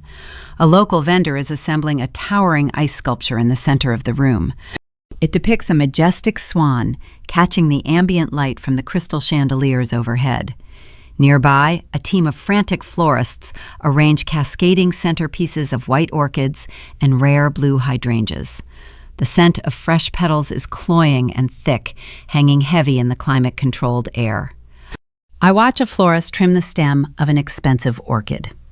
Patricia ordered these displays. She negotiated the floral contracts with the same haughty entitlement she used when bargaining with Tom. But because her core bank accounts are frozen, because her commercial credit lines are entirely tapped out, the local vendors demanded upfront payment. They refused to deliver on a promise. Tom quietly instructed our corporate accounting department to process those vendor invoices under a dummy subsidiary account. We subsidized the swan. We paid for the imported orchids. The Hastings family is throwing a lavish masquerade ball, and we are funding the costumes. They are parading on a stage built entirely from our hidden grace. I return to the kitchen. The ambient temperature has climbed 10 degrees. The air smells of rendering beef fat and sharp citrus zest. I reach into my garment bag and pull out my executive chef coat. It is pristine, blindingly white, and tailored to fit my frame perfectly. I slide my arms into the heavy cotton sleeves. I fasten the double-breasted buttons up to my collarbone. I tie my dark apron around my waist, pulling the strings tight across my back. This is not just a uniform. It is armor. It protects me from the splattering grease, the open fire, and the blistering heat of a commercial service. Tonight, it will protect me from my own blood. It is a physical manifestation of everything I have built, of every brutal shift and every burned fingertip. 10 years ago, I wore a stained, cheap apron in a cramped food truck, serving elevated street food to drunk college students in the freezing rain. My mother drove past that truck once. I saw her luxury sedan idle at the red light just a few yards away. She looked out the passenger window, saw me wiping down the greasy stainless steel counter, and turned her face away in clear disgust. She never rolled the window down. She never stepped out to say hello. She pretended not to know the woman working the window. I built an empire from that cramped, greasy counter, while she mortgaged her dignity to maintain her country club membership. Today, I wear the white coat of a CEO, and she wears a rented gown. I stand at the long metal counter dividing the cooking line from the service exit. I stare at the swinging doors with their small, circular porthole windows. Those hinges represent the border between two distinct realities. On my side of the doors, there is brutal, honest labor. There is fire sweat and the tangible creation of value. We earn every dollar we touch through skill and endurance. On the other side, there is leveraged, fragile privilege. There is empty chatter, fake smiles, and a desperate clinging to a dying status. Tom steps up beside me. He has traded his logistics clipboard for a tailored charcoal suit. He He looks like a titan stepping onto a battlefield, composed and lethal. He checks the platinum watch on his wrist. The valet podium is setting up outside. He murmurs his voice low enough that the prep cooks cannot hear. First arrivals in 20 minutes. The floor staff is in position. I turn back to the line. The elderberry reduction simmers in a heavy cast iron pot, emitting a rich, tart fragrance that cuts through the savory smell of roasting meat. The beef cheeks rest in their braising liquid, tender and perfect. The toxin in the berries has been neutralized, but the toxic lie my family intends to tell remains potent. The trap is primed. The machinery of the evening is locked into motion. There is no turning back. There are no more negotiations. There are no more $100 bribes passed across coffee shop tables. There is just the raw, inescapable truth waiting to be served on bone china. Through the porthole window, I see the first guests filter into the grand ballroom. Women in shimmering silk gowns and men in dark tailored suits carrying themselves with practiced importance. They glide across the floor admiring the ice swan and the expensive orchids, entirely unaware of the financial rot beneath their feet. The ovens are hot, the tables are set, the snare is perfectly concealed beneath the white linen. Who takes the first bite? The cocktail hour begins with the soft, rhythmic tempo of a hired jazz trio drifting into the kitchen. The tempo sets the pace for the opening service. Waitstaff move through the double doors, balancing polished silver trays laden with past hors d'oeuvres. Smoked salmon blinis, caviar on house-made potato crisps, and miniature beef Wellingtons disappear into the crowd. I stand near the expediter station, monitoring the flow, adjusting the cadence to ensure the food remains pristine. Through the circular porthole window, I have a clear, unvarnished view of Table 1. This is the epicenter of the Hastings vanity. My mother sits at the head, draped in her rented diamonds, receiving compliments with practiced modesty. My father stands nearby, nursing a scotch, attempting to project an aura of solvency that I know does not exist. And then there is Caroline and Bradley. They hold court near the Ice Swan, commanding the attention of 3 senior partners from a prominent downtown commercial bank. Caroline's emerald gown sweeps across the floor as she gestures broadly. Bradley stands beside her, projecting the exaggerated confidence of a man who believes his net worth is tied to his volume. Tom is working the floor, acting as the lead captain. He orchestrates the service with invisible precision, guiding servers, maintaining sightlines, and ensuring the event runs flawlessly. He approaches Table 1 to clear empty glasses.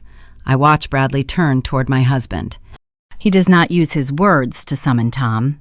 He uses his fingers. Bradley raises his hand and snaps. The sharp, percussive sound cuts through the jazz music. It is a deeply degrading gesture, the kind reserved for summoning a misbehaving dog. Tom pauses. He turns slowly, his posture relaxed, his expression an unreadable mask of professional courtesy. He walks over to the group. "We need another round here," Bradley commands, pointing to his empty rocks glass. "And make sure they pour a decent bourbon this time. Do not cheap out on the well liquor. We have palates to maintain." He laughs a harsh braying sound designed to amuse the bankers standing beside him. The bankers offer tight, uncomfortable smiles. Tom nods once. "Right away, sir," he replies, his voice smooth, devoid of any inflection that might betray annoyance. He turns to leave, but Caroline catches his sleeve. "Wait," she says, her tone sharp and carrying. She holds up a small porcelain plate containing one of the miniature beef Wellingtons. "These are lukewarm," she announces, projecting her voice so the entire circle can hear. "We paid for premium catering. We did not pay for room temperature pastry. Tell your chef to calibrate the ovens properly. It is unacceptable to serve this to our guests." I watch Tom from the kitchen. I know those Wellingtons left the pass exactly 3 minutes ago. They are resting at a perfect internal temperature. Caroline is not complaining about the food. She is performing her dominance. She needs an audience to witness her authority. She needs to demean the help to elevate her own status in front of the banking partners. "I will relay your concerns to the executive chef immediately, ma'am," Tom says, offering a slight, respectful bow of his head. He steps back, but Bradley is not finished. He needs a final punchline. As Tom turns, Bradley shifts his weight and intentionally knocks a linen napkin off the edge of the table. It flutters to the floor, landing squarely next to Tom's polished leather shoes. "Oops," Bradley drawls, feigning clumsiness. "Missed the table. You might want to grab that before someone trips." The circle falls silent. The degradation is overt, undeniable, and cruel. They are treating him like an indentured servant. They are testing the limits of his professional restraint, trying to provoke a reaction they can punish later. Tom looks down at the napkin. He does not flush. He does not clench his jaw. He bends down in one fluid motion, retrieves the linen square, and drapes it over his forearm. He stands back up, meeting Bradley's gaze. His smile is terrifyingly placid. A predator studying a trapped mouse. "Allow me to replace that for you, sir," Tom says, "and perhaps I can fetch a fresh napkin while I refresh your bourbon." Bradley scoffs, turning back to his colleagues. "You see the problem with these mid-tier vendors," he says loudly, entirely ignoring Tom. "The service is always lacking. You really get what you pay for." He adjusts his jacket lapel. Look at the drape on this guy's suit. You can spot an off-the-rack polyester blend from a mile away. It is embarrassing. Tom turns and walks toward the kitchen doors. He pushes through the swinging barrier, stepping into the heat and noise of the line. The placid mask drops, replaced by a cold, calculated focus. He stops next to my station. I hand him a fresh rocks glass filled with top-shelf bourbon. "They are thirsty," I observe, my voice low. "They are parched," Tom replies, taking the glass. Bradley seems particularly concerned with the thread count of my suit. I feel a dark bubble of laughter rise in my chest. I suppress it, focusing on the searing scallops in front of me. The dramatic irony is so thick it threatens to suffocate the room. Bradley Webb is standing in a country club he does not own, mocking the attire of a man whose net worth eclipses his by several orders of magnitude. But the irony runs much deeper than a bespoke suit. Bradley is a junior partner at a private wealth management firm in the Loop. He derives his arrogance from his association with that prestigious address. What he does not know, what he could not possibly fathom as he snaps his fingers for a drink, is that his firm does not own their office space. They lease it. And 2 weeks ago, Apex Holdings purchased the commercial tower housing his firm. When Bradley insults Tom, he is mocking the man who owns the lease on his corner office. He is demeaning the entity that controls the physical space where he earns his living. Every snide comment, every intentional drop of a napkin is another brick in the wall of his own destruction. I watch Tom walk back out onto the floor carrying the fresh bourbon. He approaches Bradley, presenting the drink with the flawless execution of a trained butler. Bradley takes the glass without looking at him, without saying thank you. The Hastings family and their extensions operate under the assumption that wealth is a shield. They believe money isolates them from consequence, granting them permission to treat the service class with impunity. They rely on the invisible barrier between the served and the server. But tonight, that barrier is an illusion. We are not just catering an event. We are conducting an audit of their character. We are compiling an invoice not for food or labor, but for arrogance. Through the porthole, I see Patricia join Caroline and Bradley.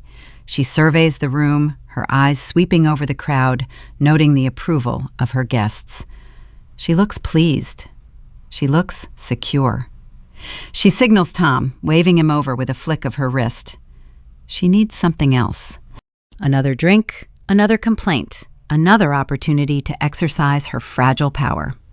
I turn back to my stove. The elderberry reduction is resting, a deep, menacing purple pooling in the saucepan.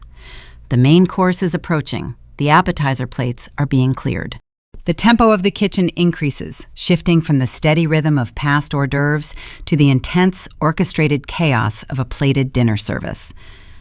My family has spent the last hour treating my husband like a disposable commodity. They have piled insult upon insult, building a massive moral debt they intend to leave unpaid. They think they are immune. They think they hold all the leverage. Every insult adds a zero to the invoice. How high will the family let their moral debt climb? The rhythm of the kitchen shifts from a steady, measured jog to a relentless sprint. The appetizer plates flow back through the dish pit doors, scraped clean of smoked salmon and caviar.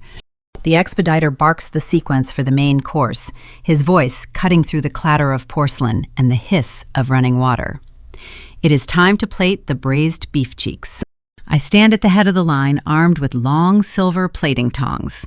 A row of pristine white bone china stretches down the stainless steel counter, waiting for the centerpiece of the evening. Steam billows from the heavy cast-iron Dutch ovens, carrying the sharp pine scent of crushed juniper and the deep, earthy aroma of roasted root vegetables. I lift the first piece of meat. It is tender enough to cut with a spoon, yet it holds its structural integrity perfectly, glistening under the harsh, fluorescent kitchen lights. I nestle the beef into a bed of whipped parsnip puree. Next comes the dangerous element. I grab the squeeze bottle containing the dark purple elderberry reduction. I drag a thick, glossy crescent of the syrup along the edge of the plate. The color contrasts beautifully against the white china. It looks exquisite. It looks lethal. A sharp, rhythmic ringing pierces the ambient noise of the ballroom. Someone is tapping a silver spoon against a crystal flute. The hired jazz trio tapers their music down, fading into a respectful silence. Through the circular porthole window, I see my mother ascending the short steps to the mahogany platform positioned at the far end of the room. She approaches the microphone stand with the practiced, fluid grace of a seasoned politician. Her rented diamonds catch the overhead chandelier light, casting tiny, fractured rainbows across the lapels of the banking executives seated in the front row. Patricia clears her throat. The sound echoes through the high vaulted ceilings of the country club, commanding the room. If I could have everyone's attention, My mother begins, her tone ringing with artificial warmth. I want to thank you all for gathering here tonight. A decade passes in the blink of an eye, but looking around this magnificent room, I see the enduring strength of the Hastings legacy. She pauses, allowing polite applause to ripple through the crowd. The guests nod in agreement, raising their glasses in silent tribute to a financial empire that is currently resting on a foundation of defaulted debt. We have shared many milestones. Patricia continues, her voice swelling with manufactured pride. But a legacy is not just about real estate portfolios or corporate acquisitions. It is about the traditions we pass down to the next generation. Tonight, you are about to experience a very special piece of our family history. I pause my plating. The line cooks beside me continue working, their hands moving in a blur of efficiency. But my focus locks entirely onto the glass window. For our main course, we are serving a dish that represents the pinnacle of our domestic heritage, Patricia says, gesturing expansively toward table one. I am so incredibly proud to share that the braised beef cheeks you are about to enjoy are an original creation of my eldest daughter, Caroline. Caroline stands up. Her emerald silk gown rustles as she turns to face the room. She offers a demure, practiced smile, pressing one hand to her collarbone in a flawless display of faux humility. She nods to the applauding guests, soaking in the admiration of Chicago's elite. My chest tightens, but not from hurt. It is a sharp, clinical surge of adrenaline. Caroline is claiming ownership of a recipe she has never prepared in her life. She is accepting the applause for a dish requiring a precise 45-minute rolling boil to neutralize a natural botanical toxin. She does not know what a raw elderberry looks like. She uses her oven to store out-of-season designer knitwear. Yet she is standing on a stage built of my sweat, claiming our grandmother's legacy as her own corporate marketing triumph. She is stealing my history to garnish her resume. Patricia waits for the applause to fade before lowering her voice. The shift in her tone is seamless, transitioning from radiant pride to theatrical sorrow. This is the performance she rehearsed. This is the narrative she needs to sell to protect her pristine image. As we celebrate our successes, we must also acknowledge our heartbreaks. Patricia says, her shoulders dropping in a display of maternal burden. Before we serve this wonderful meal, I ask that you take a brief moment of reflection. We are missing someone tonight. I set my plating tongs down on a folded side towel. I do not look away from the window. The heat of the kitchen presses against my back, but my blood runs freezing cold. My daughter Liana could not be with us, my mother announces to the silent room. As many of you know, she has been navigating a very difficult path. Her food truck venture, well, the hospitality industry is unforgiving. She simply could not afford the time away given her ongoing financial struggles. So please keep her in your thoughts. A collective murmur of sympathetic pity washes over the ballroom. The local real estate developers and private wealth managers nod solemnly, mourning the tragic failure of the Hastings family. Evan, the junior line cook who had delivered the seared scallops earlier, is standing directly to my left. He holds a tray of garnished plates ready for the floor staff. The audio from the ballroom PA system pipes clearly through the kitchen speakers.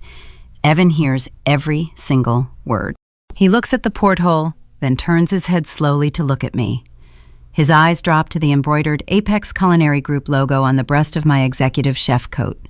He sees the heavy gold Rolex on my wrist. He registers the authority I command over the 40 staff members currently moving through the venue. The cognitive dissonance hits him like a physical blow. The wealthy matriarch on stage is mourning a destitute failure. Yet the woman standing beside him, the supposed failure, is the owner of the catering empire feeding the entire room. He realizes the man out there pouring water and fetching fresh napkins is the CEO. Chef Evan whispers, his voice cracking with confusion and a sudden fearful realization. Is she talking about you? Hold the line, Evan, I instruct, my tone quiet and unyielding.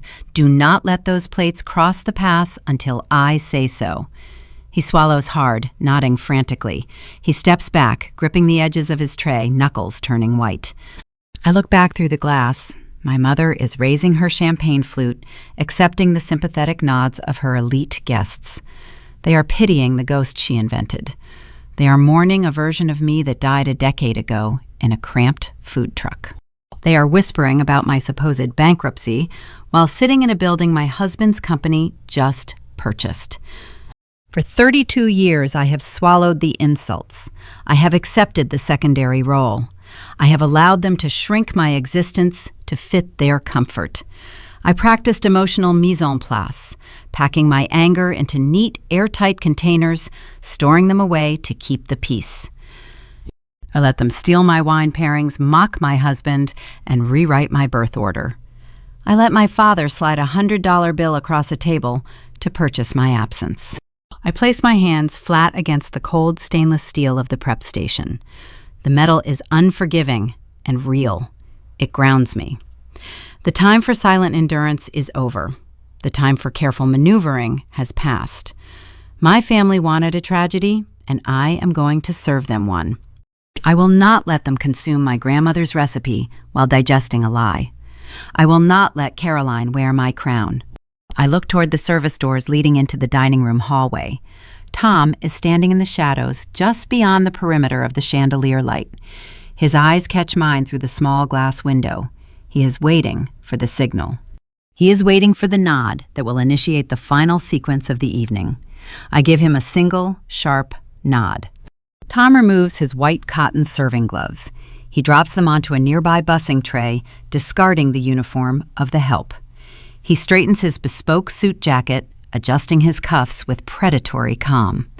He turns away from the service corridor and begins walking directly toward the mahogany stage. The lie has been spoken into the microphone.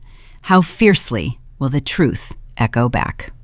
The polite applause ripples through the Oakbrook Country Club ballroom, a soft patter of manicured hands striking together. Patricia stands bathed in the warm amber spotlight, soaking in the admiration. She expects the next phase of the evening to proceed with seamless obedience. She expects the waitstaff to emerge carrying silver trays laden with her stolen menu. She does not expect the man in the charcoal bespoke suit to walk out of the shadows. Tom moves with a calibrated, predatory grace. He tosses his white cotton serving gloves onto a nearby bussing cart. The fabric lands with a soft, muted thud, discarding the uniform of subservience. He does not hurry. His strides are long, deliberate, and commanding. The polished leather of his Oxfords strikes the hardwood floor in a steady, rhythmic cadence. From my vantage point behind the circular porthole window, I watch the subtle shifts in the room. A few guests notice him first. The local real estate developers seated near the front row cease their clapping. They recognize the posture of a man who owns the ground he walks on. This is not a waiter lost in the program. This is an intrusion. Patricia registers his approach a fraction of a second too late. She turns her head, her rented diamond necklace, throwing sharp shards of light across the walls. Her practiced smile freezes. Her eyes dart to the side, searching for the event coordinator or a security guard to intercept the rogue employee ruining her perfect moment. "What do you think you are doing?" she whispers, her voice hissing through the microphone, carrying a frantic, panicked edge. "Get off this stage immediately!" Tom does not stop. He ascends the 3 short mahogany steps. He invades her personal space, closing the distance until he stands directly beside her. Patricia shrinks back, her instinctual arrogance failing her in the face of his sheer, unyielding presence. Tom reaches out. He does not snatch the microphone. He smoothly pries it from her trembling fingers. The sudden transfer creates a brief, high-pitched whine of feedback through the PA system. The noise slices through the ballroom. The remaining applause dies instantly. 200 high society guests freeze in their seats. Forks hover above plates. Wine glasses pause inches from open mouths. The silence is sudden, heavy, and thick with confusion. Tom adjusts the microphone stand, lowering it an inch to accommodate his height. He surveys the crowd. His dark eyes sweep over the sea of bewildered faces, pausing deliberately on table 1. He looks at Bradley Webb. Bradley is sitting frozen, his hand gripping his rocks glass, the condescending smirk wiped clean from his features. "Good evening, Tom," says his voice, resonating through the speakers, rich, steady, and echoing with authority. "I hope the service has met your expectations thus far. I know some of you were concerned about the thread count of my suit." A few bankers seated near Bradley shift uncomfortably, casting confused glances at the junior wealth manager. Bradley turns the color of wet chalk, sinking lower into his chair. "For those who have not formally met me, my name is Thomas Edwards." Tom continues, "I do not work for the country club. I am the Chief Executive Officer of Apex Culinary Group and the Managing Director of Apex Holdings." The name drops into the room like a stone into a still pond. The ripples are instantaneous.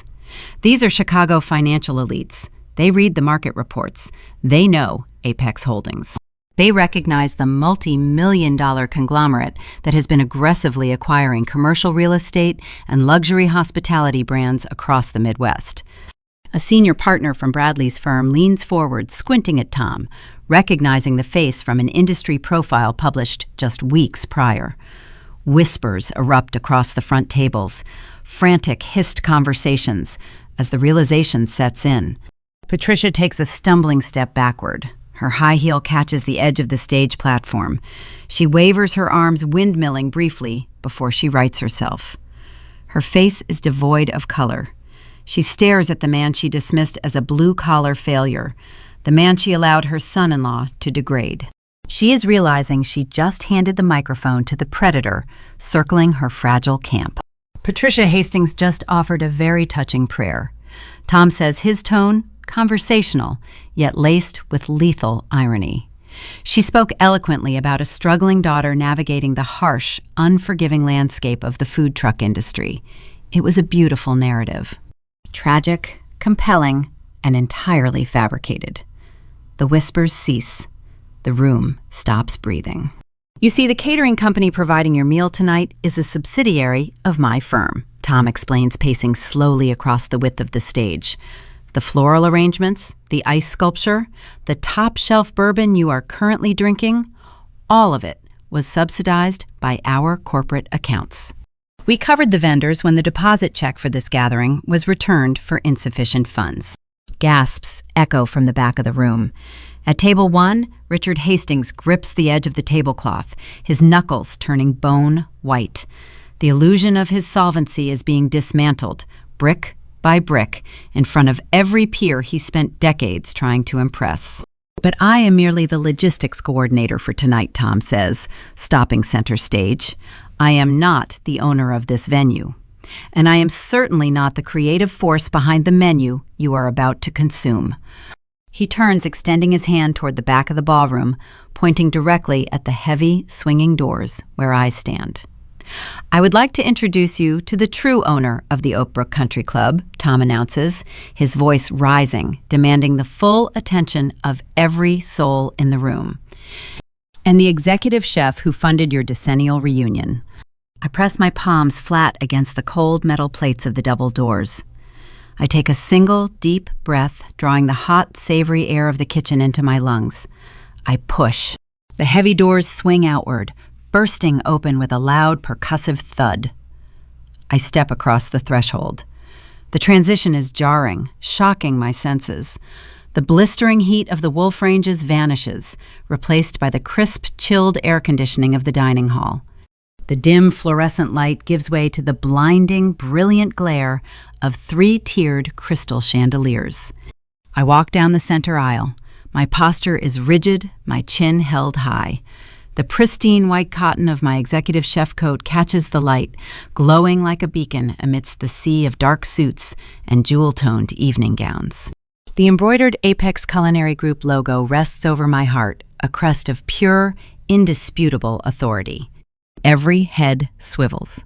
200 pairs of eyes track my movement. I hear the sharp intake of breath from my cousin Claire seated at a peripheral table. I see my Aunt Beatrice, the woman who sent me the pitying link to a job fair, raising a trembling hand to cover her mouth. I keep my eyes locked straight ahead, marching toward the mahogany stage. I do not look at the guests.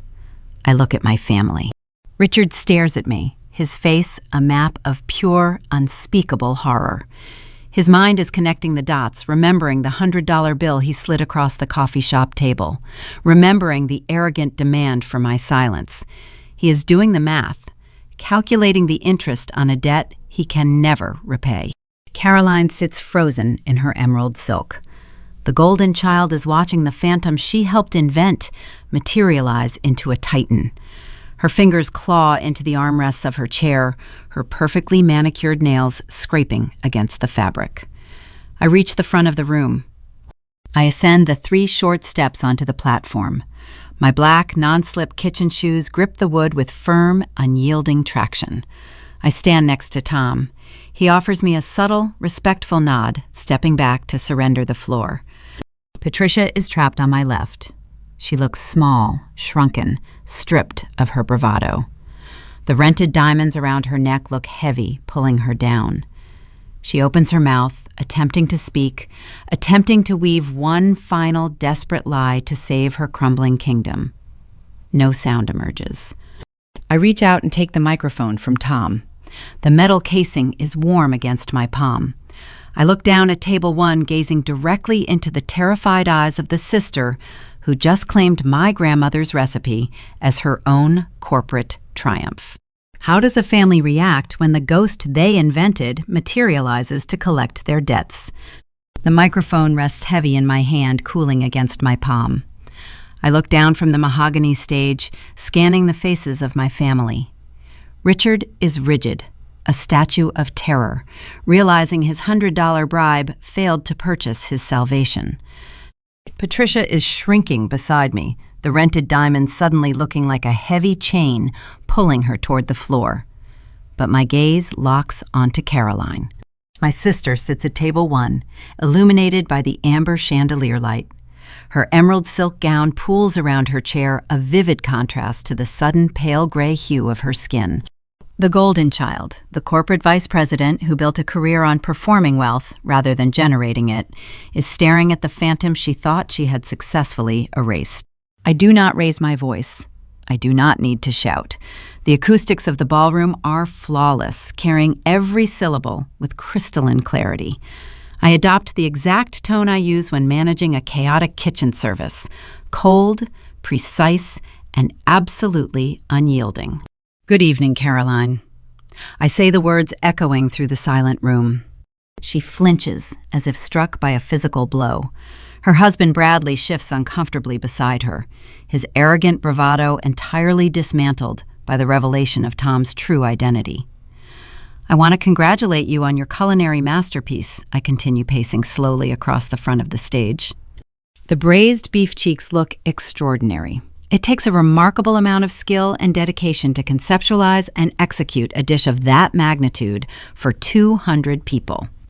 The guests murmur in confused agreement, uncertain of the dynamic playing out before them. They are attempting to reconcile the tragic, destitute failure Patricia described just moments ago with the commanding executive chef standing before them. "Since you are the creative force behind the menu," I say, stopping directly in front of her table, "I have a technical question regarding your preparation methods." Caroline swallows hard. Her perfectly manicured fingers grip the edge of the white linen tablecloth. She forces a tight, brittle smile, attempting to maintain the illusion of control in front of her banking peers. "Of course, Liana," she replies, her voice thin and wavering, lacking the robust confidence she displayed during cocktail hour. "What would you like to know?" I lean slightly forward, gripping the microphone stand. I bypass the emotional drama, the years of stolen wine pairings and fabricated pity. I go straight for the trap. "The wild elderberry reduction is a bold choice," I state, maintaining eye contact. "It provides a sharp, tart contrast to the rich, gelatinous fat of the braised beef. But foraging niche botanicals requires a deep understanding of culinary chemistry." I pause, letting the tension stretch across the ballroom like a taut wire. "As you know, Caroline raw wild elderberries contain cyanogenic glycosides," I explain, projecting my voice so the executives seated near her can hear clearly. "It is a natural, botanical defense mechanism. If the berries are not processed correctly, they release cyanide when metabolized, causing severe, acute gastrointestinal poisoning within an hour of consumption." A collective gasp rips through the front row. A senior partner from Bradley's firm drops his fork, the silver clattering loudly against his bone china plate. Guests stare down at the dark purple syrup pooling around their main course, suddenly viewing their luxury dinner as a potential biological threat. "So, Caroline," I ask, my tone dropping to a lethal calm, "how long did you reduce the wild elderberries?" The silence that follows is absolute. The jazz trio has stopped breathing. The waitstaff standing near the perimeter walls freeze in position. Caroline opens her mouth, but no sound emerges. Her eyes dart frantically around the room, searching for an escape route, a plausible excuse, a sudden distraction. She looks at Patricia, pleading for a lifeline, but our mother is paralyzed, trapped in her own escalating nightmare. Because I continue ensuring every person in the room hears the consequence if you did not bring that reduction to a rolling boil and hold it there for exactly 45 minutes, half the board of directors at table 3 will be hospitalized by midnight. Panic erupts. A woman seated behind Caroline pushes her chair back, the wooden legs screeching against the polished floor. Several bankers push their plates away, staring at the beef cheeks with overt horror. The illusion of the high society gala shatters, replaced by raw, visceral fear. Caroline stammers, her face flushing a deep, blotchy red. She begins, her voice cracking. "I followed the recipe. I did everything correctly." "Which recipe, Caroline?" I press, refusing to let her off the hook. "The one you claim you invented, or the one you stole from our grandmother?" The accusation hangs in the air, stripping away the final layer of her facade. "Tell the room how long you boiled the berries, Caroline," I command.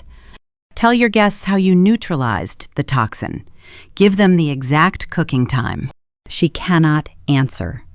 The golden child, the supposed culinary genius, is completely exposed. Holding a loaded gun, she does not know how to fire. She begins to hyperventilate, her chest heaving against the expensive silk gown. "I did not," she whispers, the admission tearing from her throat. "I do not know." The admission of guilt breaks the spell. The room exhales a collective breath of outrage and shock. The guests realize they have been fed a dangerous lie, crafted by a woman who cares more about optics than the safety of her peers. I raise my hand, signaling for calm. The guests quiet down, desperate for reassurance. "Do not panic," I announce, my voice projecting authority and control. The elderberries were boiled for exactly 45 minutes. The reduction is perfectly safe. The tension in the room drops a fraction, replaced by profound confusion. "I know it is safe because I cooked it," I state, turning my gaze back to Caroline. "I sourced the berries. I crushed the juniper. I stood over the stove while you were leasing luxury vehicles with our parents' credit cards." "You did not create this dish, Caroline. You simply ordered it from the company you thought was too desperate to refuse your demands. The theft is fully public." Caroline shrinks into her chair, burying her face in her hands. The pristine image of the corporate star, the undisputed heir to the Hastings legacy, disintegrates into ash. She is revealed as a fraud, a consumer who steals the labor of others to build her own pedestal. I turn my attention back to the room, sweeping my gaze over the 200 guests. They are watching the destruction of a dynasty live and in color. They are witnessing the brutal arithmetic of truth, dismantling a carefully constructed fiction. "My family has spent a decade telling you a story," I say, gripping the microphone. "They told you I was a destitute failure. They told you I was struggling, unable to afford a seat at this table. They spun a narrative of pity to hide the fact that I refused to participate in their empty performance." I point toward Tom, standing stoically near the edge of the stage. "My husband and I did not build our empire by pretending to be something we are not," I continue. "We built it through disciplined labor and an unwavering commitment to excellence. We do not steal recipes. We do not write fraudulent checks to fund our vanity." The mention of fraudulent checks triggers a visible flinch from Richard. He knows what is coming.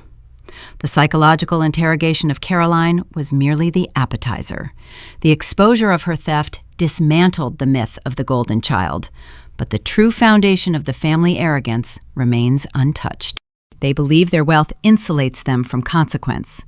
They assume their status grants them immunity, allowing them to degrade the service class with impunity. They think the rules of accountability do not apply to the Hastings name. I lower the microphone slightly, looking directly at my father. He is the architect of the silence, the man who funded my erasure to protect this exact moment of social triumph. He attempted to purchase his domestic peace at the cost of my dignity.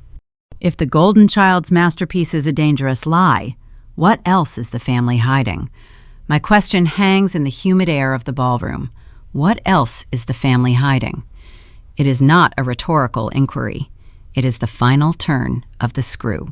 Richard Hastings, my father, the man who built his entire identity on the foundation of Midwestern commercial real estate, cannot tolerate the silence. He cannot tolerate being interrogated by the daughter he tried to buy off with a single crumpled bill. The public unmasking of Caroline was humiliating, but it was domestic. It was a squabble over a recipe. He believes he can still control the narrative if he exercises his authority. He stands up from table one. His movements are jerky, lacking his usual polished grace. He buttons his suit jacket, a defensive gesture, trying to reclaim the physical space I currently dominate from the stage. "That is quite enough, Liana Richard," bellows, his voice harsh and echoing without the aid of a microphone. "You have made your point. You are upset about the invitation. We understand. But this is a private family event." He turns to the crowd, attempting to deploy his signature charm, attempting to laugh off the intrusion. "I apologize for the disruption, everyone," he says, forcing a tight smile. "My daughter has always had a flair for the dramatic. Please excuse her outburst." He looks back at me, his eyes narrowing into cold slits. He points a trembling finger toward the service doors. "You and your husband need to leave," he commands, dropping the facade entirely. "We paid for this venue. We rented this club for the evening. You are trespassing on a private gathering. Security will escort you out if you do not step off that stage right now." I do not flinch. I do not lower the microphone. I look at Tom standing a few feet away. He offers a slow, cold smile. We paid for this venue. Those are the magic words, the exact phrase we needed him to say. He has invoked the ultimate defense of the affluent, believing that his transaction history grants him immunity. Tom steps forward, taking the microphone from my hand. He does not address my father directly. He turns his attention to the audio-visual booth located at the rear of the ballroom. "Execute," he says quietly into the mic. The mechanism whirs to life. Behind us, the massive white projector screen, designed for corporate presentations and nostalgic slideshows, rolls down from the vaulted ceiling. The motor hums a low mechanical drone that cuts through the tense silence of the room. A high-definition projector flickers, illuminating the canvas. The image that appears is not a montage of happy family memories. It is a scanned document, stark black and white, spanning 15 feet across. It is the deposit check Patricia Hastings wrote to Premier Hospitality Partners. Her signature is clearly legible, looping, and elegant at the bottom right corner. But the focal point of the image is the thick red stamp angled aggressively across the center. Insufficient funds. The collective gasp from the audience is visceral. 200 high-net-worth individuals stare at the irrefutable evidence of a bounced check. In their world, this is the ultimate sin. A bounced check is not a mistake. It is a symptom of systemic rot. It is proof of insolvency. "You did not pay for this venue," Richard Tom states, his voice resonating through the speakers, calm and devastating. "You did not even pay for the food on those plates." Tom raises his hand, signaling the AV booth again. The image on the screen transitions. The bounced check fades, replaced by the sleek corporate logo of Apex Holdings. Below the logo, a spreadsheet appears. It is redacted to protect routing numbers, but the core data is glaringly obvious. It is a list of defaulted commercial mortgages. I watch the executives at the front tables, the men who finance Richard's developments, lean forward, squinting at the screen. They read the addresses: the Schaumburg Office Park, the Naperville Retail Complex, the Joliet Logistics Hub. They recognize the properties. They understand the implications of a default notice. As the CEO of Apex Holdings, Tom explains, gesturing toward the screen, "My firm specializes in acquiring distressed assets. 3 months ago, we purchased the Oakbrook Country Club. 2 weeks ago, we finalized the acquisition of the primary debt on Hastings Commercial Real Estate." He looks down at Richard. "You are not renting this space," Tom says, delivering the final crushing blow. "You are guests in our building, eating our food, subsidized by our corporate accounts, because your personal checking account could not clear a $25,000 transaction." The silence that descends is absolute. It is the silence of a vacuum where all the air has been violently extracted. Richard stumbles backward, bumping into his chair. His face drains of color, leaving him looking sickly and frail. The armor of his wealth has been stripped away, leaving nothing but a frightened, over-leveraged man drowning in debt. Patricia sits paralyzed, her hands covering her mouth, her eyes wide with unadulterated horror. She realizes the friends she tried to impress, the socialites she desperately courted, are currently staring at the autopsy of her financial ruin. Caroline remains frozen, but the dynamic at table 1 has fundamentally shifted. Her husband, Bradley, the private wealth manager who mocked Tom's suit, is staring at the screen with mounting terror. He reads the name of the holding company. He understands corporate structures. He realizes the man he treated like an indentured servant owns the lease on his downtown Chicago office. The Cartier bracelet on Caroline's wrist, the designer gown she wears, suddenly look devastatingly cheap, like costume jewelry on a sinking ship. They are bankrupt. Not just financially, but morally. They built their entire identity on the perception of superiority, and now they are naked, exposed as frauds to the very people they worship. I take the microphone back from Tom. I look out over the crowd. The bankers, the investors, the extended family members who received pitying emails about my supposed failure. They are all staring at me. The executive chef, the owner of the venue, the woman they were supposed to mourn. I did not come here to ruin a party, I say, my voice steady, projecting absolute authority. I came here to correct the record. I walk down the short steps descending from the stage. I approach table 1. Richard is shaking his hands, trembling as he grips the edge of the white linen. He looks up at me, his eyes pleading, searching for a shred of the daughter he spent decades erasing.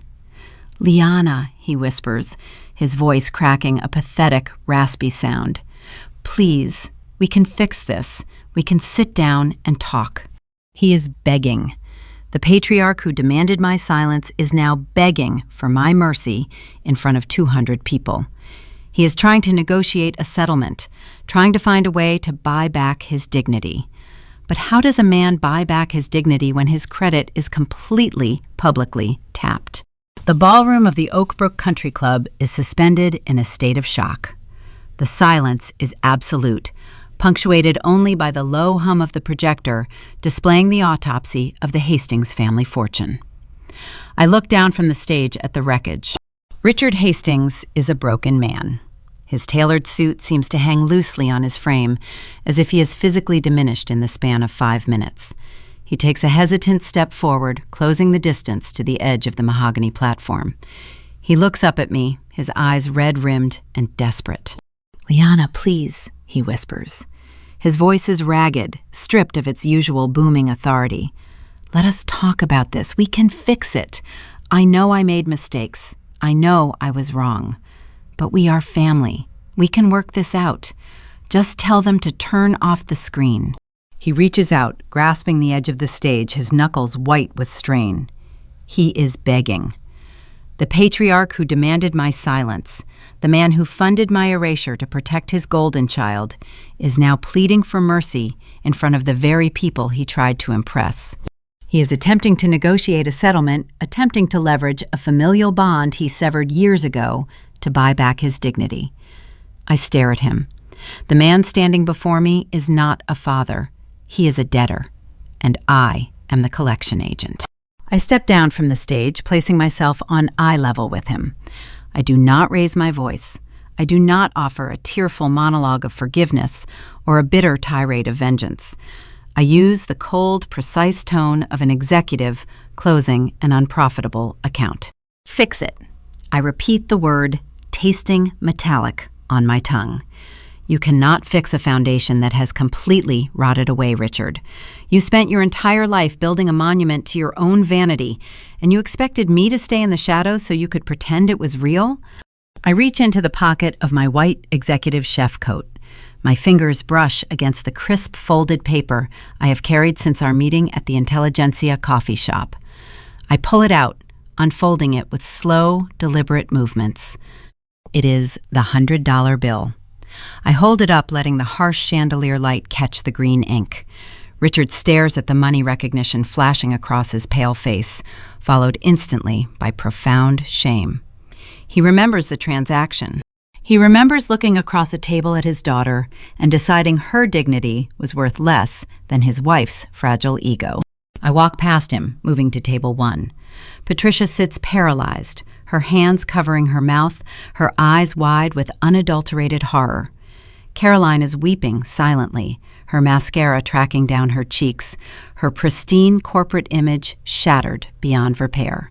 Bradley refuses to look at me, staring blankly at his empty wine glass, realizing his career is tied to the man he treated like an indentured servant. I stop at Richard's place setting. His bread plate sits empty, a pristine circle of white bone china. I drop the $100 bill onto the plate. It lands with a soft, papery rustle. "This was to pay for my silence," I say, my voice carrying clearly through the silent room. "This was meant to purchase your domestic peace and protect your fragile self-respect." I look around the table, holding the gaze of each family member, locking in their total humiliation.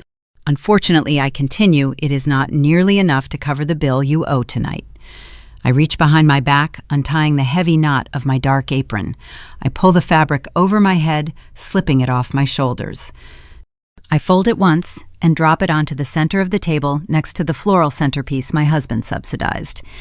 It lands with a heavy, decisive thud, a physical manifestation of my resignation from their toxic narrative. I turn my back on table 1. I look out over the 200 guests, the bankers, the investors, the extended family members who received pitying emails about my supposed failure. They are all staring at me in stunned silence. "Enjoy the rest of your evening," I announce, my voice ringing with finality. The braised beef cheeks are safe, and dessert is on the house. I turn and walk down the center aisle. I do not run. I do not look back. Tom falls into step beside me, his stride matching mine perfectly. We move through the sea of guests, a united front, navigating the wreckage we orchestrated. The crowd parts for us stepping back to create a clear path toward the exit. We push through the grand mahogany double doors, leaving the ballroom behind. The transition is sudden. The blinding glare of the crystal chandeliers gives way to the soft, muted lighting of the country club foyer. The oppressive heat of the crowd vanishes, replaced by the cool, conditioned air of the lobby. We walk past the coat check counter and the reception desk. The staff stands at attention, offering respectful nods to their CEO. We do not stop. We move straight toward the main entrance, the massive glass and iron doors that separate the club from the outside world. A valet rushes forward, pulling the heavy doors open for us. We step out into the crisp, chilling Illinois night air. The sky is a deep, bruised purple dotted with the first faint stars of the evening. The cold air bites at my cheeks, but it feels clean, pure, unburdened. The smell of roasted meat and heavy floral centerpieces is gone, replaced by the scent of damp gravel and distant pine. I stop on the edge of the circular driveway, taking a deep breath, filling my lungs with the freezing air. I look at Tom. He is watching me, his dark eyes steady and warm.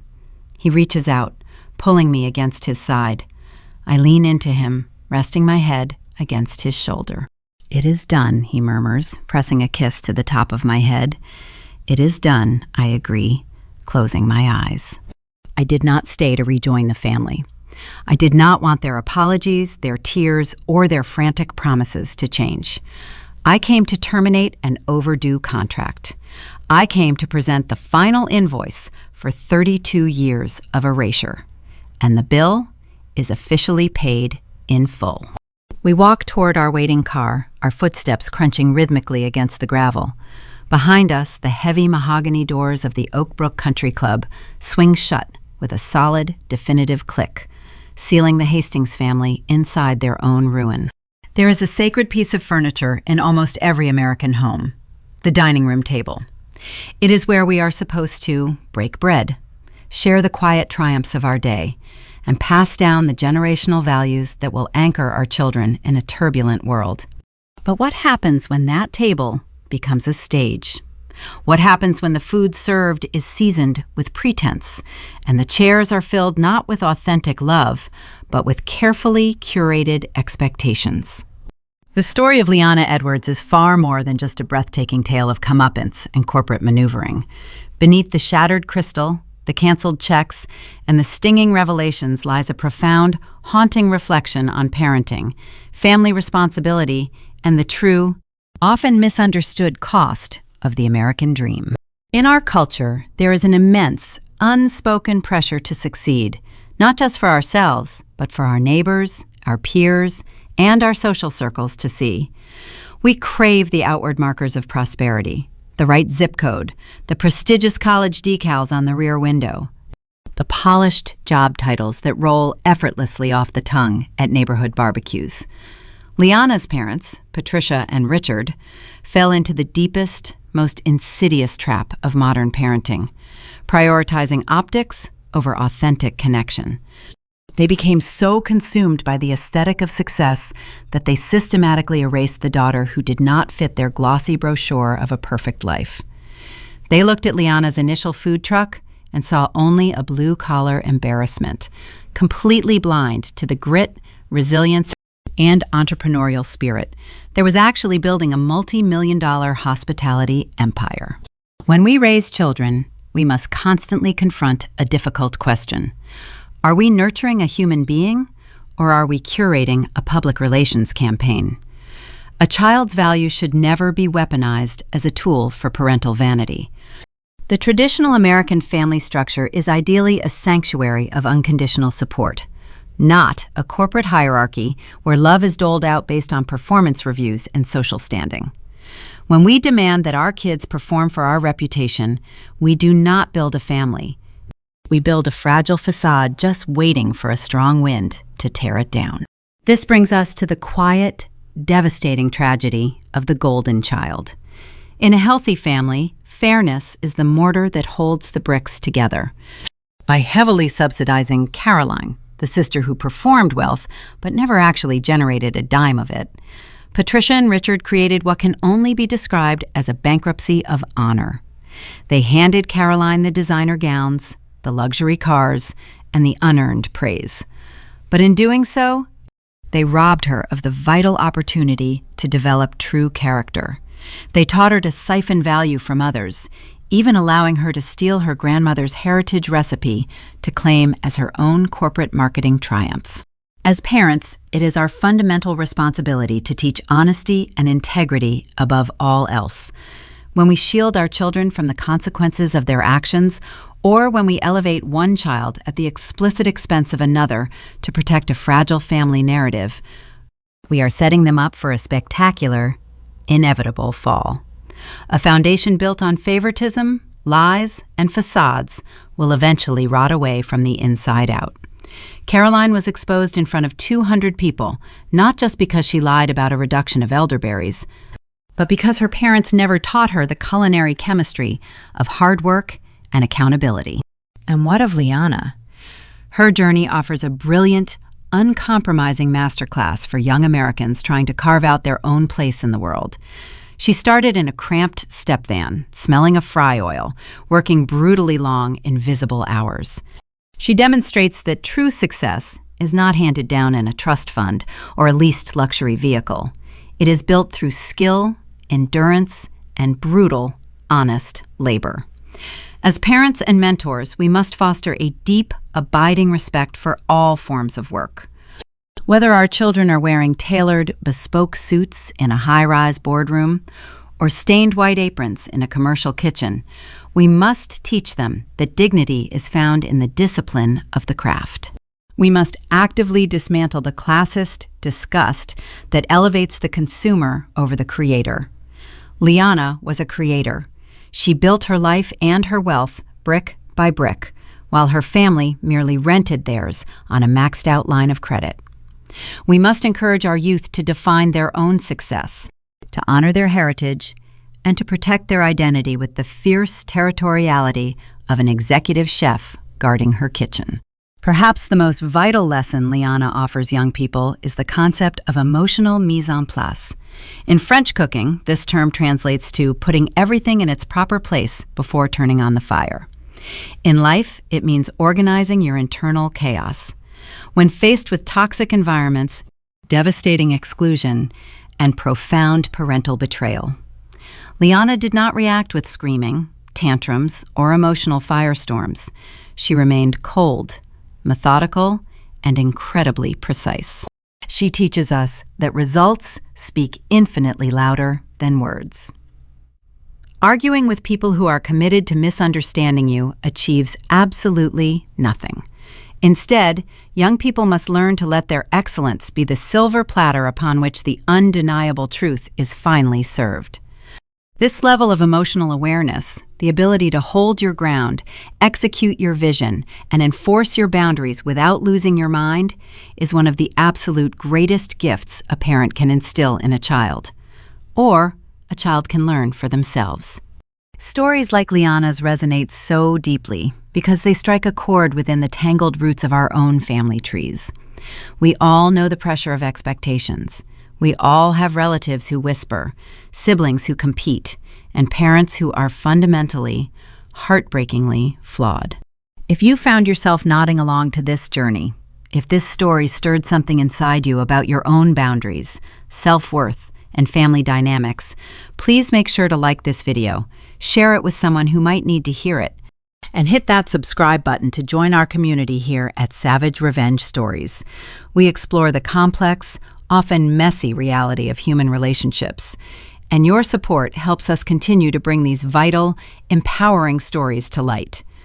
As the dust settles on the Oak Brook Country Club and Liana walks out into the cool, freezing Illinois night, we are left to look at our own reflections in the glass. Parenting is an imperfect, terrifying science. We will make mistakes. We will inevitably say the wrong things. But the core of our duty remains unchanged: to raise children who are grounded in truth, rich in character, and capable of standing on their own 2 feet when the chandelier lights go out. Think about the table in your own home. When the plates are cleared, the laughter fades, and the guests have all gone home, what is truly left behind? Are you serving a feast of genuine love and mutual respect, or just a beautiful, empty plate? The answer, much like a carefully guarded family recipe, is something you have to live with long after the meal is over.